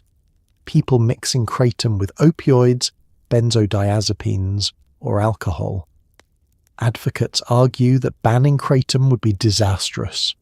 For many people, it's the only thing that helps them manage pain without resorting to opioids. It's helped thousands taper off heroin, fentanyl, and prescription painkillers, forcing them back onto more dangerous drugs or into the illegal market would cause far more harm than Kratom itself. The debate is polarized. On one side, the FDA, some doctors, and parents of people who died after using Kratom. On the other, chronic pain patients, former addicts, and libertarians who argue that adults should have the right to choose what they consume. The truth is probably messy. Kratom isn't harmless, but it's also not the monster the FDA makes it out to be. It's less addictive than opioids, less dangerous than alcohol, and less impairing than benzodiazepines. But it's not risk-free. Like any psychoactive substance, it can be misused. Right now, Kratom exists in a legal grey area, available online, sold in gas stations, and largely unregulated. quality varies wildly. Some products are contaminated with heavy metals or bacteria. There's no standardization, no oversight.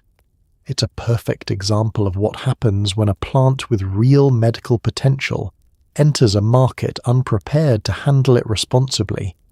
Kratom deserves research, regulation, and honest conversation, not moral panic or blanket bans. But whether it gets that remains to be seen.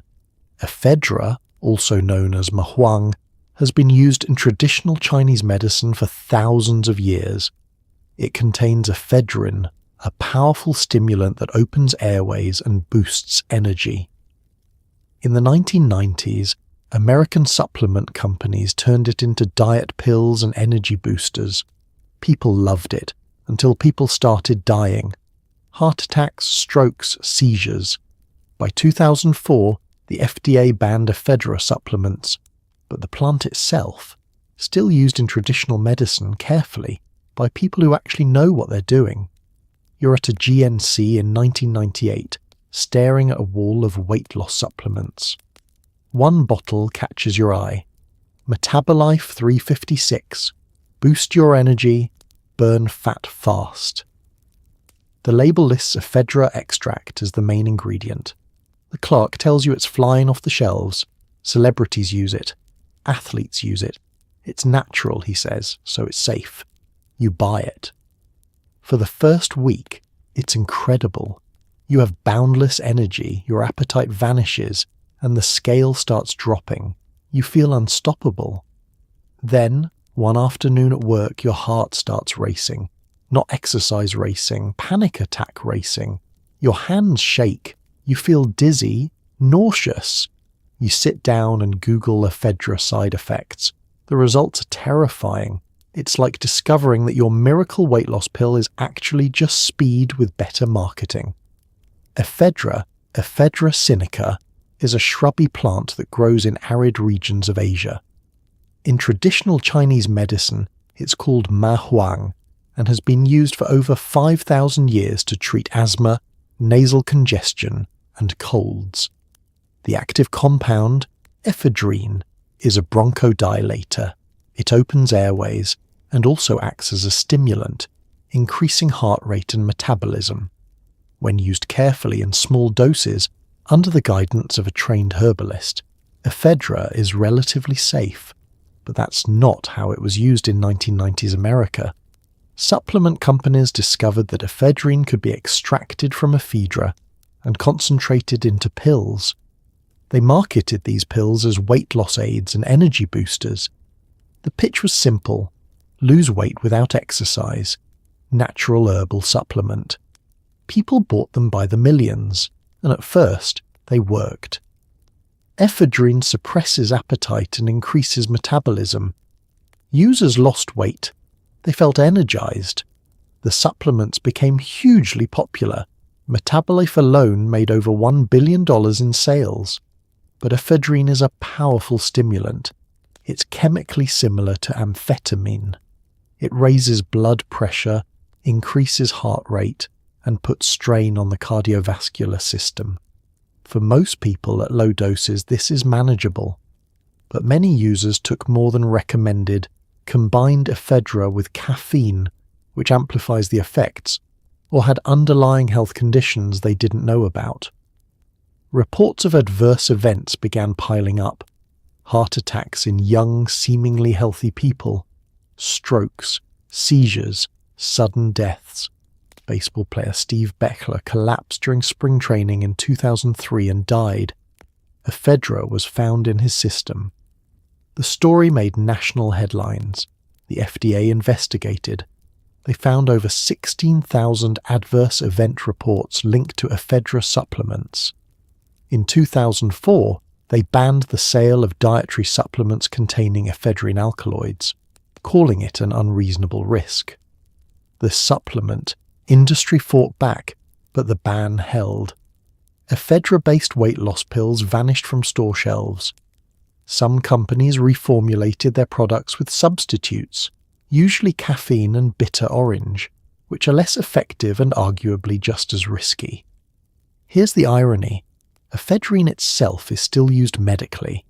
It's an FDA-approved drug for treating low blood pressure, nasal congestion, and certain types of breathing problems. Hospitals use it. Doctors prescribe it. But it's regulated, dosed carefully, and monitored. The problem wasn't ephedra as a plant. The problem was extracting its most potent compound, concentrating it, adding caffeine, and marketing it to people desperate to lose weight without proper warnings or medical oversight. Traditional Chinese medicine practitioners still use mahuang today, and when prepared correctly, it remains a valuable herb. The difference? Respect, knowledge, context. America took a 5,000-year-old medicinal plant, turned it into a get-thin-quick scheme, and then acted surprised when people got hurt. The plant didn't change, the approach did. Yes, nutmeg. The same spice sitting in your cabinet next to the cinnamon. Eat a tablespoon or two and you'll experience a strange, unpleasant high that lasts up to 48 hours. Nutmeg contains myristicin, a compound that metabolizes into a weak hallucinogen. But it's not fun.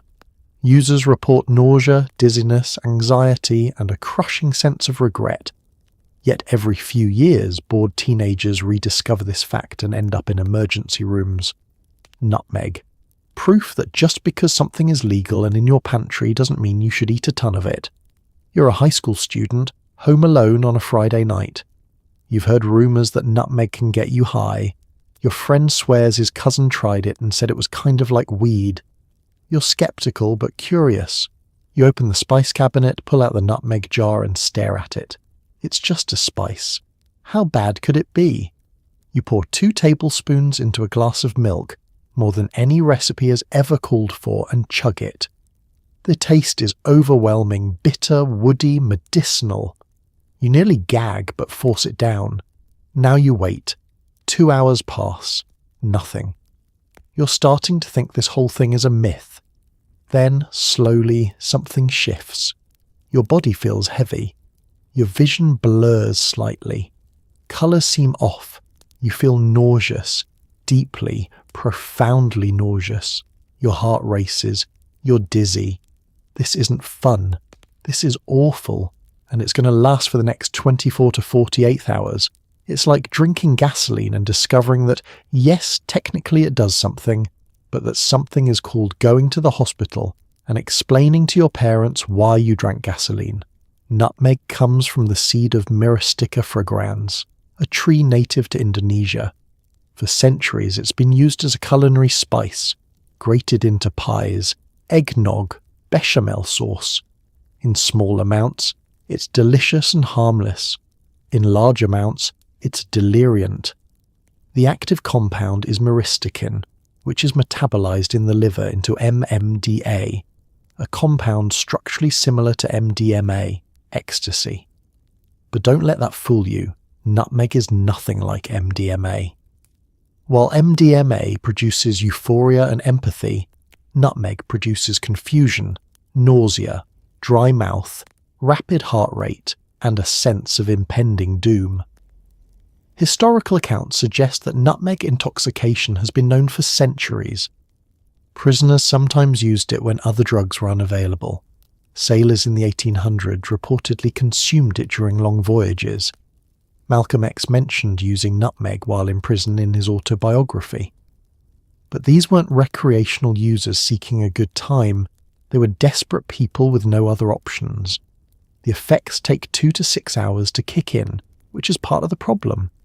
Impatient users think it's not working and take more, leading to overdose. Once it hits, the experience is deeply unpleasant. Users describe feeling detached from their bodies, experiencing hallucinations, usually visual distortions rather than full-blown visions, extreme dry mouth, difficulty urinating, and overwhelming anxiety. The high can last 24 to 48 hours, far longer than most drugs. You can't sleep it off. You can't make it stop. You just have to ride it out, feeling terrible the entire time. There's also a brutal hangover, headache, body aches, brain fog that can last for days. In large doses, nutmeg can be dangerous. It can cause seizures, irregular heartbeat, and in rare cases, death. Emergency rooms occasionally see cases of nutmeg poisoning, usually in teenagers who found the information online and didn't take the warning seriously. The worst part? It's not even a good high. There's no euphoria, no insight, no fun. Just discomfort, regret, and the slow, horrible realization that you've poisoned yourself with a baking ingredient. Every few years, the nutmeg challenge resurfaces on social media.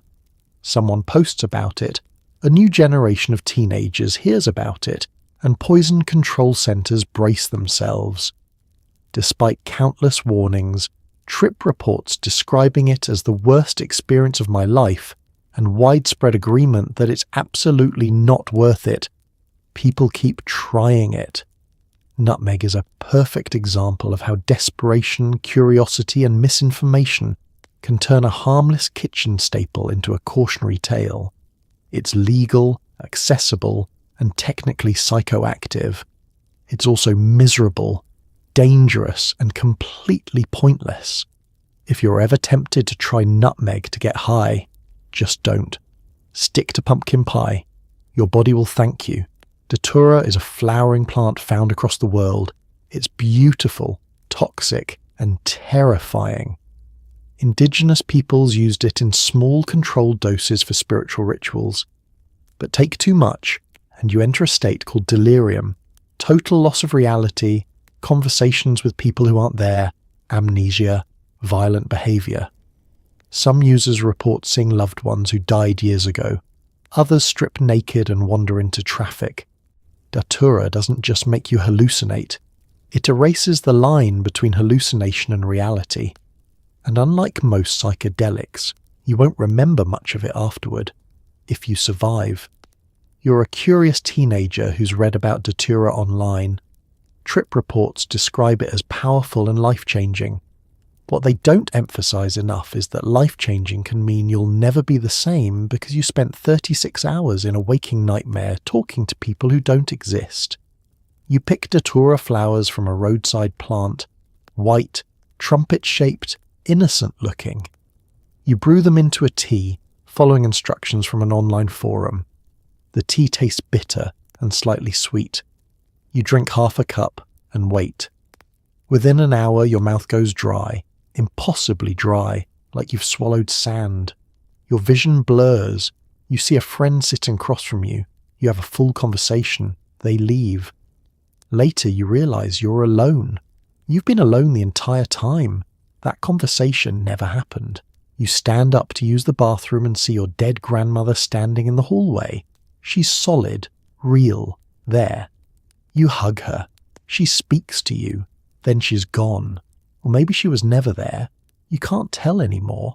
It's like being trapped inside a dream you can't wake up from, except the dream is being directed by a sadistic screenwriter who hates you personally. Datura is a genus of plants that includes several species: Datura stramonium, Jimson weed, Datura inoxia, and others. All contain tropane alkaloids, scopolamine, hyoscyamine, and atropine, which are potent anticholinergics. These compounds block acetylcholine receptors in the brain, causing delirium. Unlike classic psychedelics, LSD, psilocybin, which alter perception while keeping you somewhat aware that you're altered, Datura completely erases the boundary between reality and hallucination. You can't tell what's real. You believe you're having conversations with people who aren't there. You perform actions you don't remember. It's called anticholinergic delirium, and it's one of the most disturbing states a human brain can enter. Indigenous cultures have used Datura for centuries, but always in highly controlled ceremonial contexts with experienced shamans. The Algonquin people used Jimson weed in coming-of-age rituals. Aztec priests used it for divination.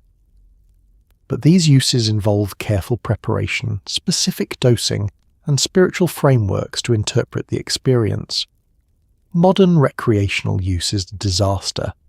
Datura's alkaloid content varies wildly between plants, even between flowers on the same plant. There's no way to dose safely. You might consume a threshold amount or a lethal one. You won't know until it's too late. Symptoms of Datura poisoning include extreme dry mouth, dilated pupils, blurred vision, fever, rapid heartbeat, urinary retention, flushed skin, hallucinations and delirium.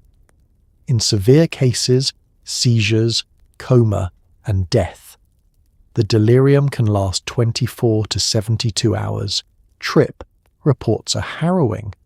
Users describe talking to friends for hours, only to realize they were talking to a lamp, smoking phantom cigarettes, seeing insects crawling on their skin, engaging in bizarre repetitive behaviors like picking at invisible objects for hours. Many report complete amnesia afterward. They wake up in a hospital with no memory of the past 2 days. One particularly disturbing aspect of Datura is that users often try to leave wherever they are. They wander outside, sometimes naked, sometimes into traffic. Police and emergency responders are familiar with Datura cases, confused, agitated people who don't know where they are or who they are. There's no antidote. You can't snap out of it. Medical staff can only provide supportive care, hydration, sedation if necessary, and monitoring until the alkaloids leave your system. Why would anyone take Datura? Usually, ignorance. They've read that it's a natural psychedelic and assume it's like mushrooms or ayahuasca. It's not. Or they're desperate, prisoners, people in areas where other drugs are unavailable. Or they're just young, curious, and convinced they'll be the exception. But nearly every trip report ends the same way. This was the worst experience of my life. Never again. Datura is proof that natural doesn't mean safe. It's proof that some doors in your mind are better left closed.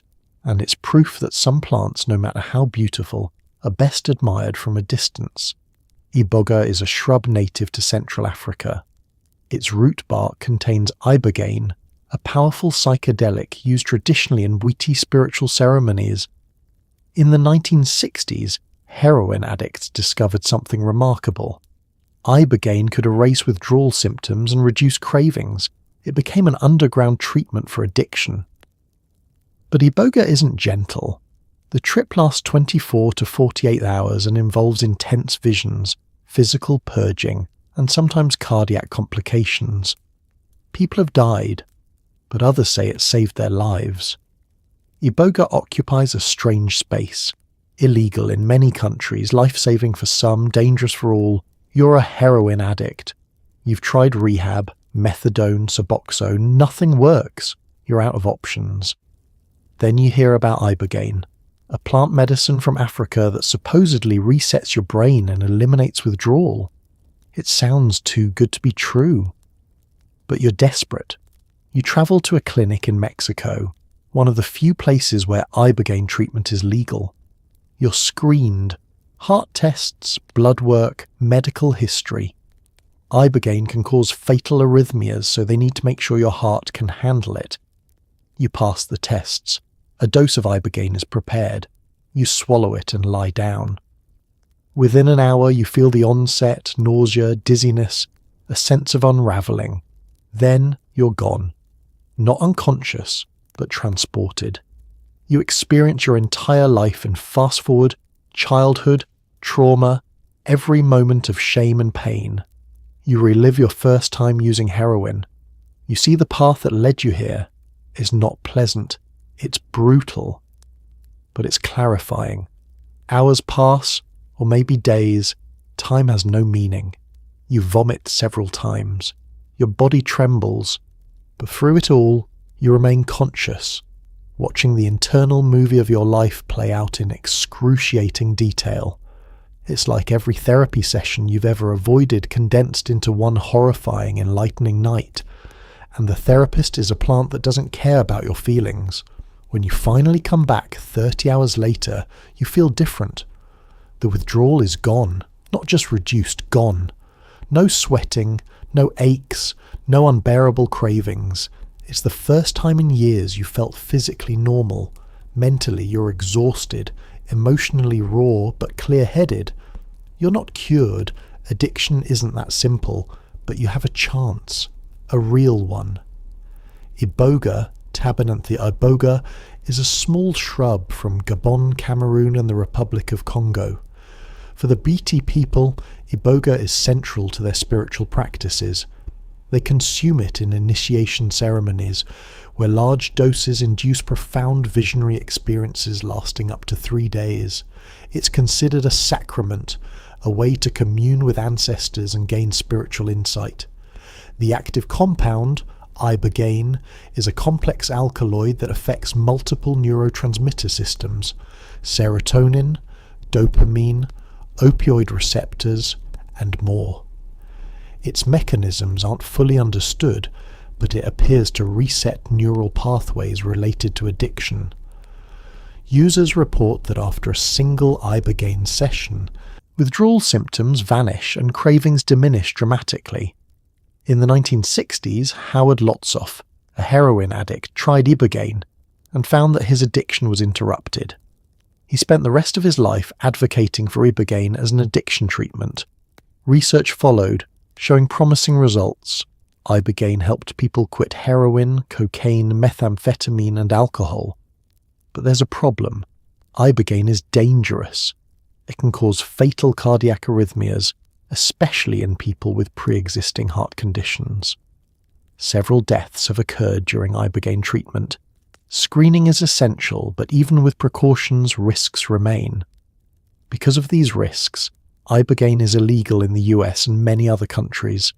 It's classified as a Schedule I drug, high potential for abuse, no accepted medical use. Advocates argue this classification is unjust.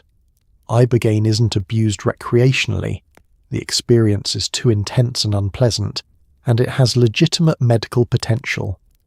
So, underground clinics have emerged in countries where ibogaine is legal or unregulated: Mexico, Costa Rica, Canada, New Zealand, South Africa. Some are reputable, staffed with medical professionals and proper equipment. Others dangerous, unlicensed operators with minimal medical oversight. The experience itself is profound but grueling. Unlike most psychedelics, ibogaine isn't recreational. There's no euphoria, no fun. It's introspective, often uncomfortable, and emotionally exhausting.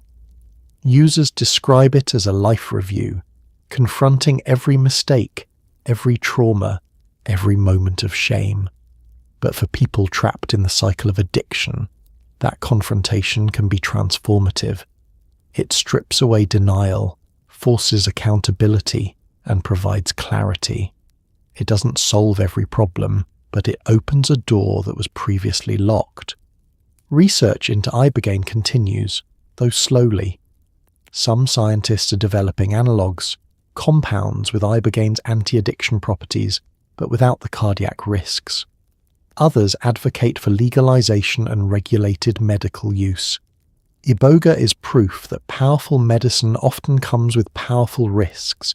It's not a miracle cure, it's a tool, one that should be used carefully, with respect, and under proper supervision. But for people who've tried everything else and failed, it might be the last hope, and sometimes last hopes are worth fighting for. Kava is a root traditionally consumed in the Pacific Islands, Fiji, Tonga, Samoa, Vanuatu. It's prepared as a drink that tastes like muddy water and makes your mouth numb. The effect: relaxation, mild euphoria, reduced anxiety. No hallucinations, no addiction, just chill. In the West, Kava is sold as a natural anxiety remedy. It's legal, mostly safe, and far less controversial than its psychedelic cousins. Kava is proof that not every plant-based drug has to be dramatic. Sometimes it just helps you unwind after a long day. You're at a Kava bar in Portland, Oregon. Yes, Kava bars are a thing now. The interior is decorated with Polynesian art, bamboo furniture, and a chill, laid-back vibe. You order a shell of kava, which arrives in a coconut shell bowl. It looks like dirty dishwater. You take a sip. The taste is earthy, bitter, slightly peppery. Your mouth immediately goes numb, not painfully, just tingly, like after a dental visit. You finish the shell and wait. 10 minutes later, you feel a gentle wave of relaxation. Your shoulders drop. The tension you've been carrying all week melts away. You feel calm, sociable, present. It's not intoxicating, you're clear-headed, but you're definitely more relaxed than when you walked in. It's like a mild Xanax without the prescription, or a glass of wine without the hangover, or meditation for people who find meditation impossible. Kava, Piper methisticum, has been used ceremonially and socially in the Pacific Islands for over 3,000 years. Chiefs drink it before important decisions. Communities drink it during rituals and gatherings. It's a social lubricant, a way to foster connection and resolve conflicts peacefully. After drinking kava, conversations flow easily, tensions dissolve, and aggression fades. The active compounds are kavalactones, which affect GABA receptors in the brain, the same receptors targeted by alcohol and benzodiazepines, but in a different way. Kava produces relaxation and mild euphoria without impairing cognition or motor control. You don't get drunk, you don't lose coordination, you just relax. There's no hangover, no addiction, no overdose risk. Kava is one of the few psychoactive plants with a genuinely safe profile.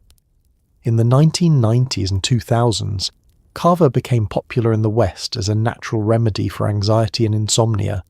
It was sold in capsules, tinctures, and teas. Then, in the early 2000s, reports emerged of kava causing liver damage. Several European countries banned it. The kava industry collapsed. Later investigations revealed that the liver damage was linked to improper preparation, using kava stems and leaves instead of just the root, or using alcohol-based extracts. Traditional water-based preparations made from the root only appeared safe. Many countries lifted the ban, though regulation varies. Today, kava bars have popped up across the US, especially in cities with large Pacific Islander communities or wellness-focused crowds. They offer a sober social space, an alternative to bars for people who don't drink alcohol but still want a communal experience. Kava culture emphasizes respect and intentionality. It's not about getting wasted, it's about connection. In traditional settings, there are protocols: how you serve it, how you receive it, how you drink it. It's ritualistic, almost meditative. The effects are subtle. First-time users often don't feel much. You need to drink several shells before the kavalactones build up.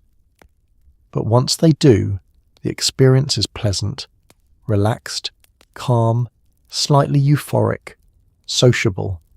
Some people describe it as body high, a warm, fuzzy sensation in the limbs. Kava won't fix your life. It won't cure anxiety disorders, but it can help take the edge off after a stressful day. And in a world where stress is constant and anxiety is epidemic, that's something. Kava is proof that not every plant medicine has to be extreme. Sometimes, a little relaxation is enough. San Pedro is a tall, fast-growing cactus native to the Andes. Like peyote, it contains mescaline and has been used in shamanic rituals for over 3,000 years. But San Pedro is considered gentler, less nauseating, and more visual. Users report colourful geometric patterns, emotional openness, and a deep connection to nature. It's still illegal in many countries, but it's also sold legally as an ornamental cactus. The law hasn't quite caught up with the fact that you can buy a powerful psychedelic at a garden centre. You're in Peru, visiting a shaman in the highlands outside Cusco. You've heard about San Pedro, called huachuma locally, and you're curious. The shaman prepares the medicine by boiling chunks of cactus for hours, creating a thick green liquid. He pours it into a cup and hands it to you. It tastes bitter and vegetal, like drinking a lawn. You force it down. Unlike peyote, which hits hard and fast, San Pedro comes on gently. Over the course of an hour, the world softens, colours brighten. The mountains around you seem to breathe. You feel a profound sense of peace, connection to the land, to the people around you, to yourself. It's not overwhelming, it's welcoming. It's like psilocybin's gentler, more nature-focused cousin who always brings snacks and asks how you're really doing. San Pedro, Echinopsis pachanoi, formerly Trichocereus pachanoi, grows throughout the Andes, particularly in Peru, Bolivia and Ecuador. Archaeological evidence shows it's been used for at least 3,500 years. Stone carvings depict people holding San Pedro cactus, suggesting its ceremonial importance. Like peyote, San Pedro contains mescaline, but the experience is distinct. While peyote is often intense and confrontational, San Pedro is described as warm, gentle, and heart-opening. The nausea is less severe. The visuals are more fluid and organic, flowing patterns, breathing landscapes, enhanced appreciation of natural beauty. Shamans use San Pedro in healing ceremonies, often combined with tobacco, other plants, and traditional songs. The ceremonies can last all night. Participants sit around a fire, drinking the medicine, while the shaman sings Icaros, sacred songs believed to guide the experience and invoke healing spirits. In traditional contexts, San Pedro isn't recreational. It's medicine, used to diagnose illness, resolve emotional trauma, and deepen spiritual understanding. Shamans claim they can see what's wrong with a person, physically, emotionally, spiritually, while under the influence of Huachuma. Western interest in San Pedro grew in the mid-20th century as anthropologists and psychonauts explored indigenous plant medicines. Unlike peyote, which is slow-growing and endangered, San Pedro grows quickly and is easy to cultivate. This makes it more sustainable and accessible. Here's the legal loophole. In many countries, including the US, San Pedro cactus is legal to buy, sell, and own as an ornamental plant. It's only illegal to prepare it for consumption. So you can walk into a garden centre, buy a San Pedro cactus, and plant it in your yard. Just don't brew it into tea. Wink, wink. This has created a grey market. Online vendors sell San Pedro cuttings with the understanding that buyers know what they're really for. Law enforcement largely ignores it. There are bigger fish to fry. The experience itself is long, 8 to 12 hours, and gentle enough that many people describe it as therapeutic rather than recreational. It's introspective but not dark, visual but not overwhelming, emotional but not destabilizing. Some users report that San Pedro helps them process grief, trauma, or life transitions. Others simply enjoy the enhanced appreciation of nature. Hiking on San Pedro is a popular activity in psychedelic circles, assuming you're in a safe legal setting. San Pedro sits in a unique space, ancient, sacred, illegal, yet widely available, powerful yet gentle. It's a reminder that plant medicines don't have to be harsh to be profound. And if you ever find yourself in the Andes sitting around a fire with a shaman, drinking bitter green cactus juice under a sky full of stars, you'll understand why people have been doing this for thousands of years. Wormwood is a bitter herb that's been used for centuries in medicine and alcohol. But it's most famous for one thing: absinthe. In the late 1800s, absinthe became the drink of choice for artists, writers, and bohemians in Paris. It was green, strong, and rumoured to cause hallucinations. The supposed culprit, thujon, a compound in wormwood. Absinthe was banned across Europe and the US for decades. Turns out the hallucinations were mostly just alcoholism. Modern absinthe is legal again, but the myth of the green fairy lives on. You're in a Parisian cafe, 1895. You order absinthe, the drink of artists, poets, rebels. The bartender places a slotted spoon over your glass, sets a sugar cube on it, and slowly pours ice-cold water over the cube.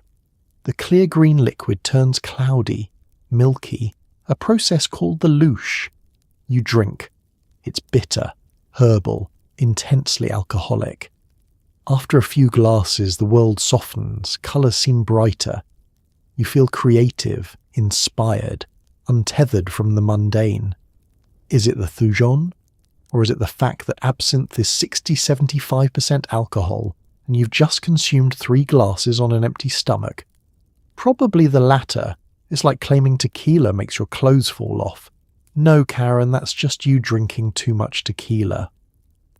Wormwood, Artemisia absinthium, is a bitter herb used in traditional medicine for centuries, treating digestive issues, fevers, and parasites. It's intensely bitter, which is why it's usually mixed with other ingredients. In the late 18th century, a French doctor named Pierre Ordinaire created a medicinal tonic using wormwood, anise, fennel, and other herbs dissolved in high-proof alcohol. This became absinthe. It was marketed as a cure-all, then became popular as a recreational drink. By the late 1800s, absinthe was everywhere in France. It was cheaper than wine thanks to a phylloxera epidemic that devastated vineyards. Artists and intellectuals embraced it. Vincent van Gogh, Oscar Wilde, Ernest Hemingway, Pablo Picasso. It became synonymous with bohemian culture. But absinthe also developed a dark reputation. Users reported hallucinations, violent behaviour, addiction. The term absinthism was coined to describe chronic absinthe abuse. Some blamed thujon, a compound in wormwood that's also found in sage and other herbs. Thujon was rumoured to be a powerful psychoactive, even a hallucinogen. In reality, the levels of thujon in absinthe were too low to cause significant effects. The real problem? Absinthe was insanely strong, often 70% alcohol or more, and people were drinking it excessively. The hallucinations, aggression, and addiction were symptoms of severe alcoholism, not thujon poisoning. But moral panic spread. In 1905, a Swiss farmer named Jean Lanfray, after drinking absinthe, along with wine, brandy, and other alcohol, murdered his pregnant wife and 2 children. The case became a media sensation. Never mind that he'd consumed massive amounts of multiple types of alcohol, the blame fell entirely on absinthe. By 1915, absinthe was banned in France, Switzerland, the US, and much of Europe. The Green Fairy was dead. Decades later, scientists analysed vintage absinthe bottles and confirmed what many suspected. Thujon levels were negligible. The ban was based on myth, not science. Modern absinthe, legalised in most countries since the 1990s, contains the same low levels of thujonet as historical recipes. Today, you can buy absinthe legally, though it's often marketed with exaggerated mystique, the forbidden drink, the muse of artists. The ritual remains, the slotted spoon, the sugar cube, the louche. It's theatrical, romantic, and mostly just strong booze. Absinthe didn't turn people into hallucinating monsters. Alcoholism did. But blaming a plant was easier than addressing a public health crisis. Wormwood got a bad rap. It's just a bitter herb. The real villain? Humans, as usual. Morning glory seeds contain LSA, lysergic acid amide, a close chemical relative of LSD. Eat enough seeds and you'll trip mildly, but you'll also feel nauseous, crampy, and regretful. In the 1960s, morning glory seeds were a popular legal high. Today, seed companies coat them with chemicals to deter consumption. Still, every few years teenagers rediscover them. It's never worth it. You're 16, and you've just learned on the internet that morning glory seeds contain a psychedelic compound. Your neighbour has a fence covered with morning glory vines. It's perfect. You harvest a handful of seeds, small, brown, unassuming, and chew them up. They taste bitter and slightly toxic. You swallow them with water. An hour later, your stomach cramps. Hard. You feel nauseous, dizzy. Then faintly, you notice that colours are slightly more vivid. Patterns on the wall seem to shift. It's not intense, it's barely noticeable. But your stomach hurts so much that you don't care. It's like taking a microdose of LSD and a macrodose of food poisoning at the same time. Morning glory, Ipomoea tricolor, is a common ornamental plant. The seeds contain LSA, D-lysergic acid amide, a naturally occurring compound similar to LSD. In the 1960s, when LSD became popular, people discovered that Hawaiian baby woodrose and certain morning glory seeds could produce mild psychedelic effects. The experience is nowhere near as powerful as LSD. LSA is less visual, more sedating, and comes with significant physical discomfort. Users report nausea, vomiting, muscle tension, and vasoconstriction, narrowing of blood vessels causing cold extremities and cramps. The mental effects are subtle: mild euphoria, slight visual distortions, introspection, but overshadowed by the body load. In the 1960s, morning glory seeds were legal and easy to obtain.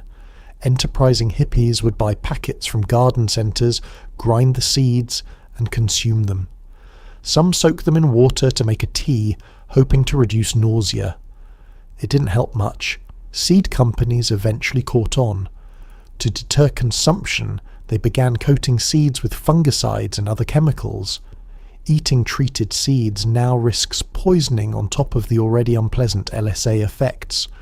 Despite this, every few years, a new wave of teenagers discovers morning glory seeds.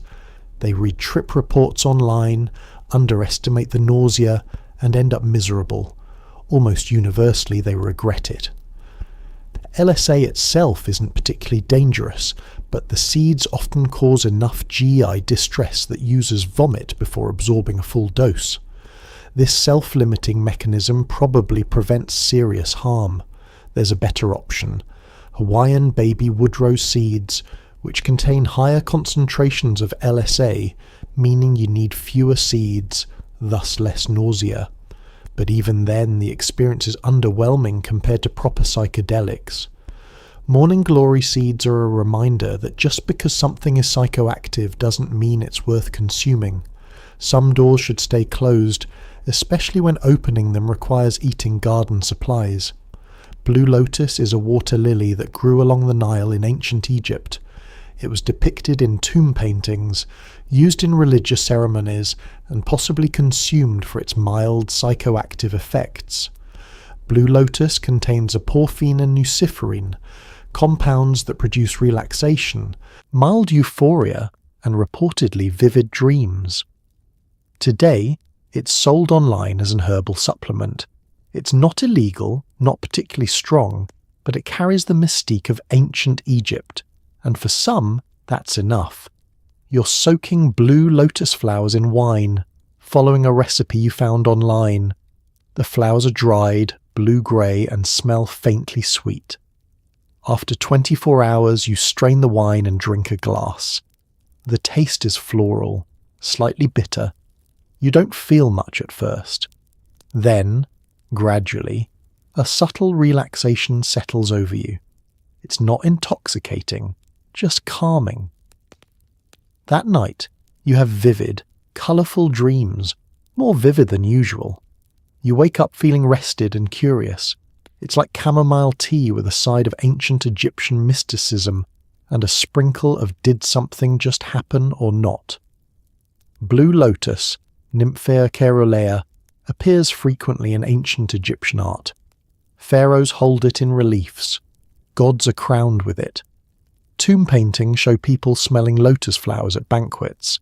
This suggests it held significance, ceremonial, aesthetic, possibly psychoactive. The flowers contain aporphine, a dopamine agonist, and nuciferine, which has sedative and mild euphoric properties. In low doses, blue lotus produces relaxation and a subtle mood lift. Some users report enhanced dream vividness and lucidity. Ancient Egyptians soaked blue lotus in wine. creating an infusion consumed at festivals and religious ceremonies. It's unclear if they used it purely for symbolism or actively sought its psychoactive effects. Probably both. Modern users experiment with blue lotus in various forms: tea, tincture, smoking, or wine infusion. The effects are mild, nothing like stronger psychedelics or sedatives. It's more of a curiosity than a serious intoxicant. It's legal in most countries, sold as a botanical supplement. The lack of regulation means quality varies. Some products are genuine, others are weak or adulterated. Blue lotus appeals to people interested in ancient practices, natural remedies, and mild psychoactives. It's not going to change your life, but it might make your evening a little more interesting. And really, sometimes that's enough. Damiana is a shrub from Central and South America. For centuries, it's been marketed as an aphrodisiac and mood enhancer. Does it work? Probably not. But people keep buying it, brewing it into tea, smoking it, or taking it in capsules. Damiana occupies the same space as many herbal supplements, legally sold, scientifically questionable, and culturally persistent. It's not dangerous. It's just there. You buy Damiana from an herbal shop, enticed by labels promising enhanced vitality and natural mood support. You brew it into a tea. It tastes mildly sweet, slightly bitter. You drink it before a date, hoping for something. You don't feel different. Your date goes fine, but that's probably just because you're a decent conversationalist, not because of the tea. It's like wearing lucky socks to a job interview. Does it help? No. Does it hurt? Also no. Do people keep doing it? Absolutely. Damiana, Tunera diffusa, has been used in traditional Mexican medicine as a tonic and aphrodisiac. The Mayans reportedly drank Damiana tea for relaxation and libido enhancement. Spanish missionaries wrote about it in the 17th century. The plant contains various compounds, flavonoids, terpenes, caffeine, but none in concentrations that would produce significant psychoactive effects. Some users report mild relaxation or a subtle mood lift, but these effects are inconsistent and possibly placebo. Scientific studies on Damiana are limited and inconclusive. A few small trials suggest it might have mild anxiolytic, anti-anxiety effects, but the evidence is weak. Despite this, Damiana remains popular in herbal medicine circles. It's sold in health food stores, often marketed for sexual health or as a mild relaxant. People brew it into tea, smoke it, alone or mixed with other herbs, or take it in capsules. Does it work? For some people, maybe. Placebo is powerful. For most, probably not. But it's harmless, legal, and cheap. So there's little downside to trying it. Damiana is a reminder that not every traditional remedy holds up to scientific scrutiny. But traditions persist because they offer comfort, ritual, and hope, even if the chemistry doesn't fully support the claims. So tonight, as you drift off to sleep, maybe take a moment to think about what we've just walked through together. Thousands of years of human history, all wrapped up in leaves, roots, flowers, and fungi. Plants that healed wounds and started wars. Plants that opened minds and destroyed lives. Plants that were sacred, then criminal, then maybe sacred again. The story of drugs isn't really about the drugs at all. It's about us, about human curiosity, desperation, creativity, and our endless ability to take something natural and twist it into something complicated. We turned poppies into empires and wars. We turned Coca leaves into Wall Street's favourite vice. We turned a cactus used in prayer into a Schedule I felony. And through it all, the plants just kept growing, indifferent to our laws, our moral panics, and our constantly shifting definitions of what's medicine and what's madness. What's remarkable isn't that these plants are powerful, it's that humans, across every continent, across thousands of years, independently discovered them and said, yes, this one. This one does something. We didn't have chemistry textbooks or peer-reviewed studies. We just had trial, error, and an astonishing willingness to put absolutely anything in our mouths to see what happened. Some of those experiments ended in enlightenment. Some ended in death. Most ended somewhere in between. A little insight, a little relief, a lot of confusion, and a story passed down through generations. The ancient shamans who first brewed ayahuasca, the Chinese emperors who smoked opium, the Inca farmers who chewed coca, the Victorian ladies who sipped laudanum with their tea, they were all trying to solve the same problems we're still trying to solve today. Pain, suffering, boredom, disconnection, the unbearable weight of being human. They didn't have antidepressants or therapy apps or self-care Sundays. They had plants. And those plants worked, sometimes beautifully, sometimes tragically, but always powerfully. And then came the 20th century, when we decided that thousands of years of human relationship with these plants was suddenly wrong, that indigenous ceremonies were primitive, that pain relief was weakness, that curiosity was criminality. We launched wars not against the plants but against the people who used them. We filled prisons. We destroyed communities.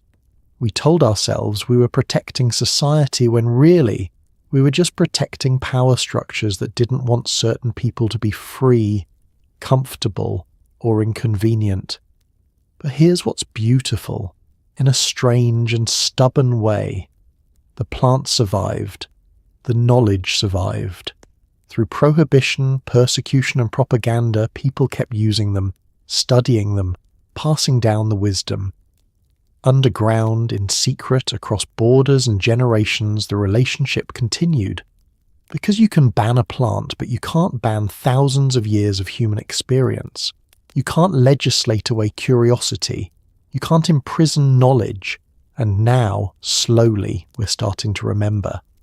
Scientists are rediscovering what shamans always knew, that psilocybin can heal trauma, that cannabis isn't the devil's lettuce, that maybe, just maybe, the problem was never the plants. It was how we talked about them, how we controlled them, how we used them as weapons against each other instead of tools for healing. None of this means drugs are harmless. They're not. Every plant we talked about tonight has hurt people through addiction, through overdose, through misuse and ignorance. Opium built empires and destroyed millions. Cocaine funded cartels and shattered families. Tobacco killed more people than any war. These aren't innocent stories, but they're human stories. And the solution was never to pretend the plants don't exist, or to lock up everyone who touches them. The solution is understanding, education, compassion, and treating people like people instead of problems to be solved with handcuffs. So as you lie there tonight, in your comfortable bed, with access to medicine that actually works and doesn't come with a side of potential death, maybe feel grateful. Grateful that you weren't born in a time when a toothache could kill you, and the only painkiller was opium you hoped wasn't poisoned. Grateful that you can learn about these plants without having to risk your life testing them. Grateful that, slowly, we're moving toward a world where curiosity isn't criminalized and suffering isn't ignored. But also remember the people who weren't so lucky, the ones who chewed coca leaves to survive impossible labor, the ones who smoked opium because nothing else touched the pain, the ones who took peyote find meaning in a meaningless world, the ones who are sitting in prison right now for possessing a plant that's legal in the next state over, the ones who died because prohibition made their drugs more dangerous, not less. Every drug that comes from a plant carries a history, sometimes sacred, sometimes shameful, always complicated, and every person who uses one is part of that history, whether they know it or not. We're all connected by this strange human impulse to seek, to experiment, to alter our consciousness and see what's on the other side. The plants don't judge us. They just grow, produce their alkaloids and compounds, and wait to see what we'll do with them. Sometimes we use them wisely, sometimes we don't, but they're patient. They've been here longer than we have, and they'll be here long after we're gone.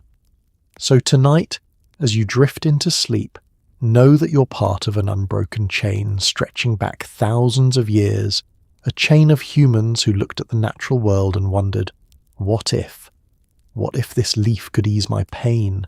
What if this mushroom could show me something true? What if this flower could connect me to something larger than myself? Some of those what-ifs led to miracles, some led to disasters, most led to both, but they all led here, to this moment, to this night, to you lying in the dark, learning about the strange and complicated relationship between humans and the plants that shaped our history. Sleep well, dream deeply, and maybe, just maybe, tomorrow you'll look at the world a little differently, knowing that beneath the surface of the ordinary, the mundane, the everyday, there's always been magic, medicine, and mystery growing in the soil. Because history isn't just what happened. It's what we chose to remember, what we chose to forget, and what the plants remember for us, whether we're paying attention or not. And on that note, rest easy.